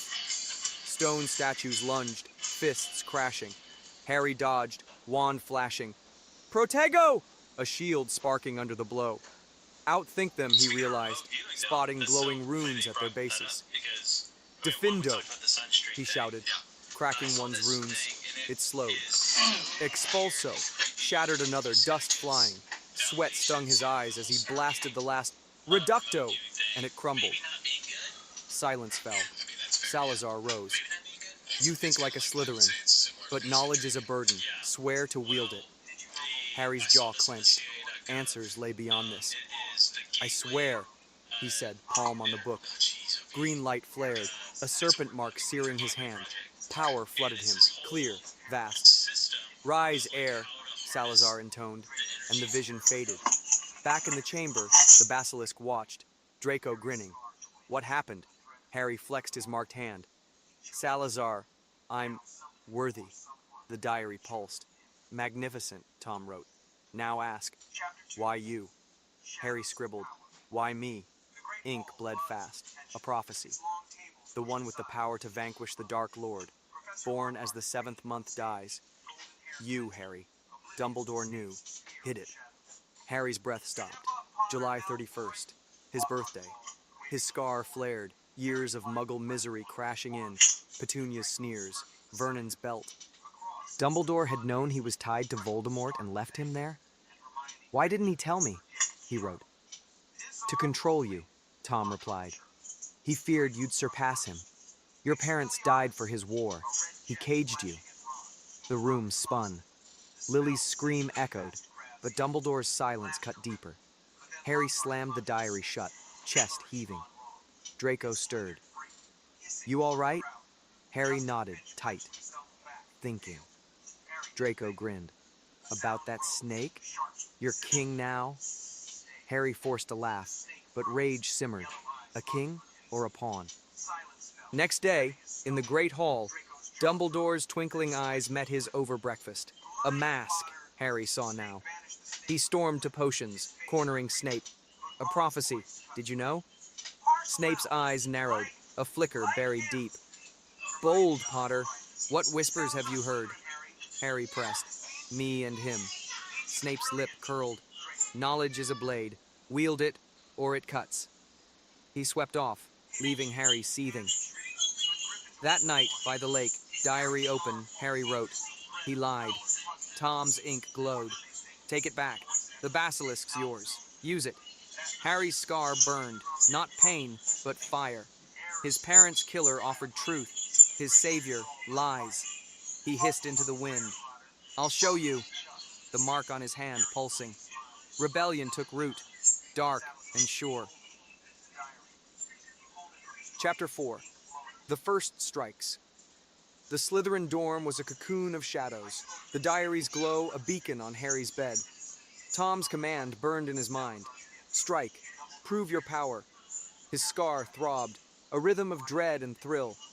Dumbledore's lies, prophecy, years of nothing, gnawed at him. Draco burst in, broom slung over his shoulder. Quidditch tomorrow, Potter. Gryffindor's toast. Harry smirked. Got something first. Late that night, under the invisibility cloak, he slipped to the second-floor bathroom, diary tucked close. Open, he hissed, sliding into the chamber. The basilisk reared, eyes hooded, waiting. Follow, Harry commanded, leading it through the pipes.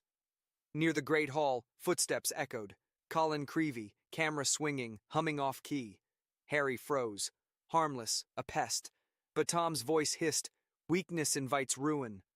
Look, Harry hissed, and the basilisk's gaze snapped open, yellow and deadly. Colin stiffened mid-scream, camera fused to his hands, a statue in torchlight. The serpent slithered back. Harry stumbled away, bile rising. Power surged, but guilt stabbed. Colin's grin, Lily's scream, blurring. He wrote, It's done. Tom glowed. Perfect. You're rising. Next morning, chaos reigned. Filch howled over Colin's petrified form. Whispers of the air exploded. At the Slytherin table, Harry's stomach twisted, but he nodded. Yeah. Draco grinned. They'll fear us. Across the hall, Ginny Weasley stared. Not scared, but curious. Her brown eyes steady. Harry shifted, unsettled. No one else looked at him like that. Later, in the corridor, she nearly bumped him, clutching a tattered book. Sorry, Harry, she mumbled, cheeks pink. It's all right, he said, soft. What's that? She held up Transfiguration, shy but firm. Homework. Ron says I'm slow. I'll show him. Harry smirked. He's a git. Her laugh lit something in him, easing the gloom. Draco sneered, slumming it, Potter? But Harry waved him off. That night, the diary glowed. They're scared, he wrote. Good, Tom replied. Strike again. But Ginny's gaze lingered in his thoughts. Met a girl, he scribbled. She's not afraid. Use it, or crush it, Tom answered. Harry's scar twinged, a pull, not pain. He pushed it down, but her warmth lingered. In the dungeon, Harry hunched over the diary. What else is he hiding? He wrote, rage simmering. Tom's ink unfurled. Your heritage, your mother's blood, Slytherin, distant but real. Parseltongue's no fluke. Dumbledore buried it, fearing you'd rival him. Harry's breath stopped. Lily? A Slytherin heir? Tom pressed. He locked you with muggles to break you. Your parents died for his war. He repaid them with lies. The quill snapped, ink splattering. Harry stormed to potions, cornering Snape. My mother? Slytherin blood? Snape's hand stilled, gaze piercing. Who told you? Harry's jaw tightened. Does it matter? Snape's lip curled. Blood's complicated, Potter. Dumbledore chooses what he reveals. He swept off, leaving Harry fuming. By the lake, diary open, Harry wrote. He lied about everything. Tom glowed. Take it back. The basilisk's your birthright. Use it. His scar burned, a new fire. Voldemort's sins faded under Dumbledore's betrayal. He hissed, Next time, I'm ready. The lake rippling.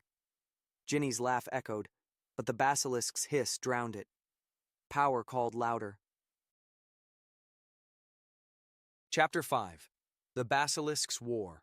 The Slytherin dorm glowed with November frost, the diary open on Harry's bed.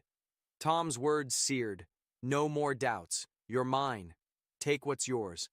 Dumbledore's lies, Lily's blood, the prophecy, had hardened into resolve. Harry wrote, I'm ready. Teach me. Strike again, Tom replied.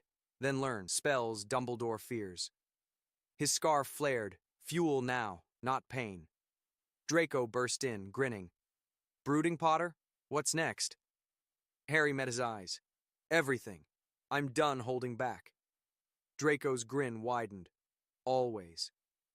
Harry pulled him to the common room, hissing, Get over here, to Crabbe, Goyle, and Pansy by the fire. The chamber's mine, Salazar's, he said, voice iron. We strike again. Slytherin takes it all. Pansy's eyes gleamed. About time. Draco clapped his shoulder.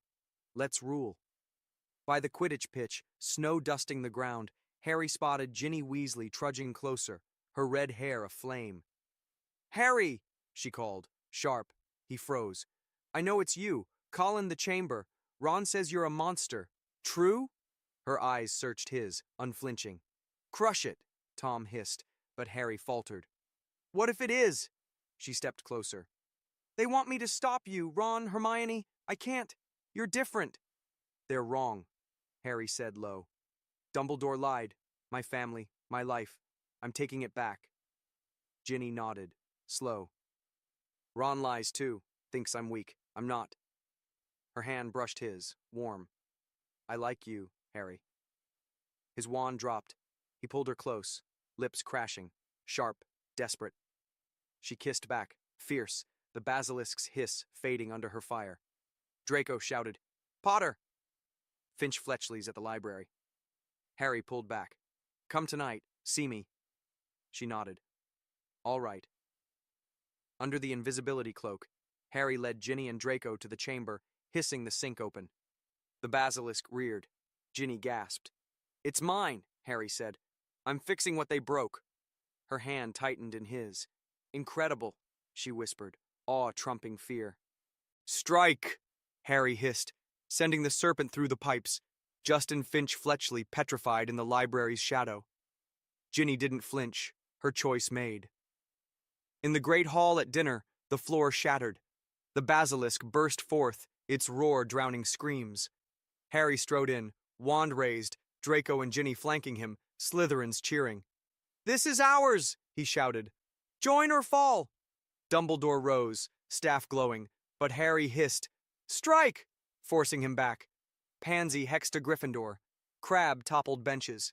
McGonagall's spells clashed with Snape's, who snarled, "Foolish boy!"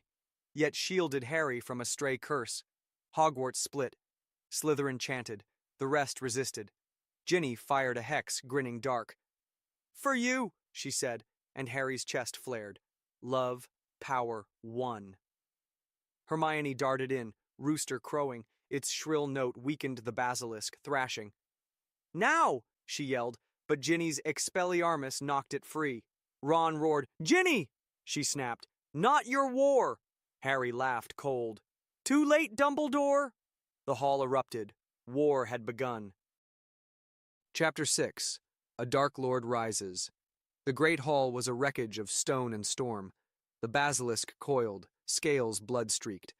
Harry stood at its heart, Ginny fierce beside him, her wand sparking, red hair wild like a battle flag.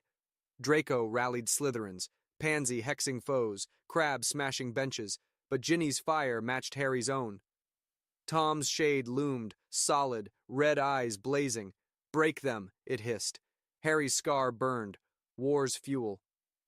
Hermione stepped from the shadows, Ron and Neville grim behind her, Rooster in her grip, Neville clutching Gryffindor's sword, slick with basilisk blood. "Ginny!" Ron bellowed, voice cracking. "Come back!" She spun, wand raised, eyes cold. "I'm not your shadow, Ron. I choose this." Harry's chest flared, her loyalty ablade.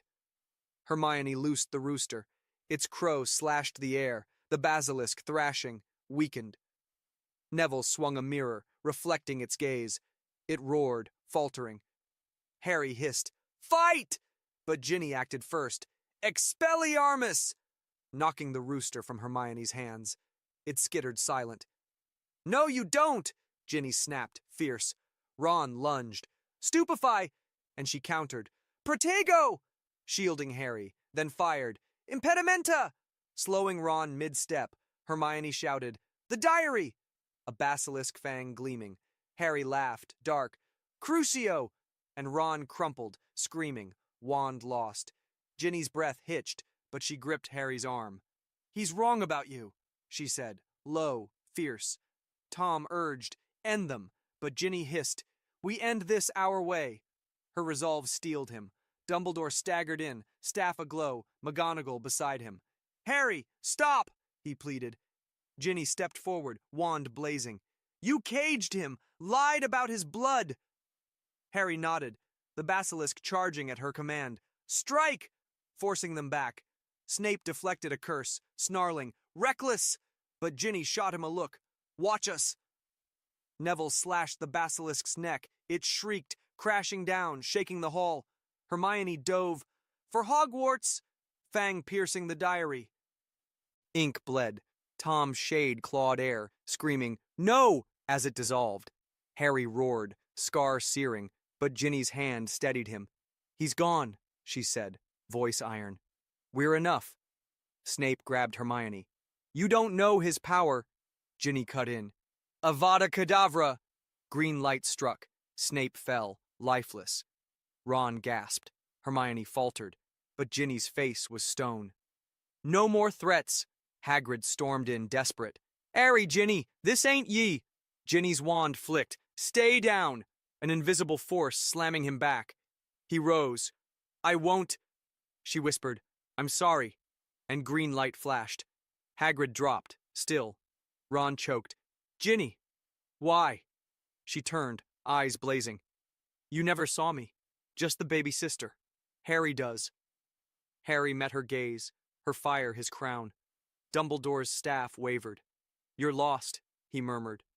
Ginny sneered. "You lost us," firing a hex that drove him and McGonagall back. Slytherins rallied, Draco laughing, Pansy cheering, as Ron crawled to Hermione, broken. Neville dropped the sword, spent. Hermione pulled Ron away, tears falling. "We tried," she whispered. The hall darkened, resistance gone. Harry lifted his wand, air crackling. Tom's dead. I'm the Dark Lord now. Ginny squeezed his hand, fierce. We're the Dark Lords. Slytherin knelt, the castle theirs. Night swallowed Hogwarts, her reign beside his, a shadow born. If you enjoyed it, hit that like button, subscribe for more epic crossovers, and let me know your own what-if ideas in the comments. Until next time, stay nerdy.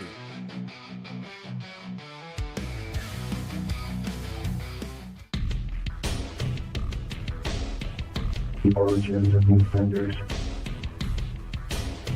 Fuck you, Tony! It all began at Demolition Ranch, where Brandon Herrera, Eli Double Tap, Batty Streams, Cody, aka Donut Operator, Nick, aka Fat Electrician, Matt, aka Demolition Ranch, and Rich, aka Angry Cops, they had all gathered for a day of shooting guns and relaxing with their favorite beverage, an ice-cold White Claw. Unbeknownst to them, the villain Tony Gonzalez, also known as Two-Face Tony, had tampered with their batch of White Claws. Tony's goal was to create chaos by unlocking latent superpowers in those who drank the concoction. As the group enjoyed their day, something strange began to happen. They all passed out where they stood after drinking some of the White Claw. When they awoke, each discovered they had developed the touch of tism from the drinks, and now had extraordinary unique abilities. Eli found he could move at incredible speeds, much like the Flash. But after arriving at his destination, he phased out for 5 minutes, unable to interact with anything. During this time, he took extremely detailed notes, always carrying a notepad in his pocket wherever he went. Batty found he had Magneto's powers, but only for drywall. Unfortunately, using his power caused uncontrollable ejaculation, leaving him in a state of constant ecstasy. Cody found he could fly, but only while shouting racial slurs. His friends understood the reason for the taunts, but bystanders would often respond with gunfire as he flew overhead. Brandon had gained Deadpool's powers of regeneration. After dying, he would wake up in his bed, with no memory of the events leading up to his death. His memories slowly returned about 15 minutes after drinking a White Claw. Strangely, he was often the cause of his own death every night. Nick had gained Professor X's powers but could only access them for 45 seconds after a moment of post-nut clarity. He always kept a bottle of chews in his pocket, a stack of dollar bills for any dancers nearby, and an app for activities that could support his ability. Matt found he could teleport, but only by sacrificing a kitten each time. To support his ability, he built an orphanage specifically designed to raise kittens. Underneath the orphanage, the group built a lab to study Brandon's abilities to be able to help Matt with the key to his powers. Rich now could become invisible, but had to continuously masturbate to maintain it. He wore special glasses that would display porn, a bottle of chews in his pocket, and gloves with built-in lotion dispensers to assist him in his abilities. Needing a base of operations, the group found an abandoned station that was connected to every train station in the world through an ancient underground portal. However, the portal only worked if someone was using it as a toilet. After much thought, because of all the special things they had now, they decided to name their hideout Autisma Hall. The rise of Two-Face Tony. Two-Face Tony was a master manipulator whose mind control powers only worked if he spoke as though he was a congressman. His greatest weapon was scumbag fuckers, this being his most potent attack, rendering everyone under his control until he stopped talking. Contaminating the White Claws was just the beginning. His plan was to create chaos, turning friends against each other and bending them to his will. The offenders knew they had to stop him before he wreaked even more havoc onto the world. The tragic battle. The team trained hard, learning to control their bizarre powers. Their first major encounter with Two-Face Tony took place in the city's downtown, where he was inciting a riot. "You scumbag fuckers should destroy this entire city, take over everything, make it your kingdom," he shouted through a megaphone. As the offenders engaged Two-Face Tony, Batty used his drywall manipulation to protect civilians and try to create barriers. However, each use of his power left him increasingly vulnerable. In the heat of battle, Two-Faced Tony unleashed his scumbag fucker's attack once more, causing confusion among the team. They turned on each other, fighting over a pack of white claws, but there was only one can left. Seizing the opportunity, Tony urged other civilians to join the battle for the last can. In a desperate bid to save his friends, Batty pushed his powers to the limit. Surrounded by debris, he pulled all the drywall to him, pinning the offenders in a makeshift cage. The strain was too much, and he collapsed, dying with a great smile of ecstasy on his face. Laughing at his victory, Tony fled the area, leaving the now free civilians dazed and confused as to what had happened. The aftermath. The loss of Batty was a heavy blow. The team mourned their friend, but knew they had to press on. They retreated to Autisma Hall to regroup. Determined to honor Batty's sacrifice, they vowed to defeat Two-Faced Tony once and for all. Brandon cleaned and sorted his guns, lost in thought. Eli meticulously organized his cameras by color, model, and capabilities. Cody sat quietly, reflecting on the hostility that he was always faced with while trying to help anyone. To help himself focus, Matt started to plan his next video and trying to decide what they could shoot and destroy next. Rich paced in circles, yelling about the idiotic things Army privates were likely doing somewhere, and Nick sat in his favorite chair, ranting about the evils of communism. Communism is the fucking dumbest thing ever, and if you don't agree, well then you are a fucking idiot. Despite their loss, they knew Tony had to be stopped. The final showdown. With renewed determination, the team tracked Two-Faced Tony to his lair, where he hid among like-minded politicians. Brandon popped a white claw and began the fighting fiercely, his regenerative abilities giving him an edge of not caring about dying. With the speed Eli had, he was able to provide crucial reconnaissance. Cody's flight, though awkward, gave them aerial support and a distraction as well. And Nick's brief telepathy offered key insights into Tony's plans to become president with a special support team by his side. Matt's teleportation allowed for quick strikes, and by only having to have a single lab kitten in the bag, he was fully prepared for the fight. While Rich's invisibility enabled him to sabotage Tony's equipment and tie his shoestrings together. As they confronted Tony, the battle was intense. His mind control powers were formidable, but the team was ready this time. They used noise-canceling devices to block much of his word control tactics and launched a coordinated attack. Brandon's relentless assaults, Cody's aerial bombardments, and Matt's teleportation overwhelmed Tony's defenses.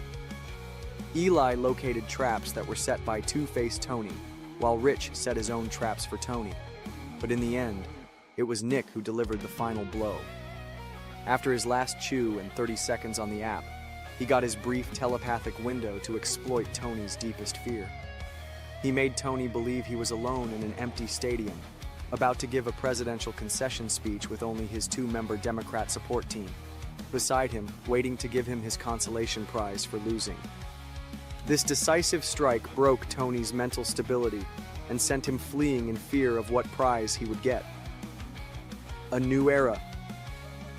With Tony defeated, the offenders returned to Autisma Hall, dedicating their victory to Batty with a shot of tequila and a cold white claw. They would continue their mission, protecting the world from threats and ensuring Tony's legacy of chaos would not prevail. Autisma Hall, with its unique portal and the team's bizarre yet powerful abilities, became a symbol of resilience and unity for the whole world. As they sat around the table, listening to Nick rant about communism, Eli turned to Brandon and asked, "Do you think there are others like us?" Brandon simply replied, "We will see who comes to the table." Fuck you, Tony! Thanks for joining us on this journey through the unknown. If you enjoyed this story, follow Ultimate Nerdy and share it with all your fellow nerds. Until next time, stay curious, stay bold, and above all, stay nerdy.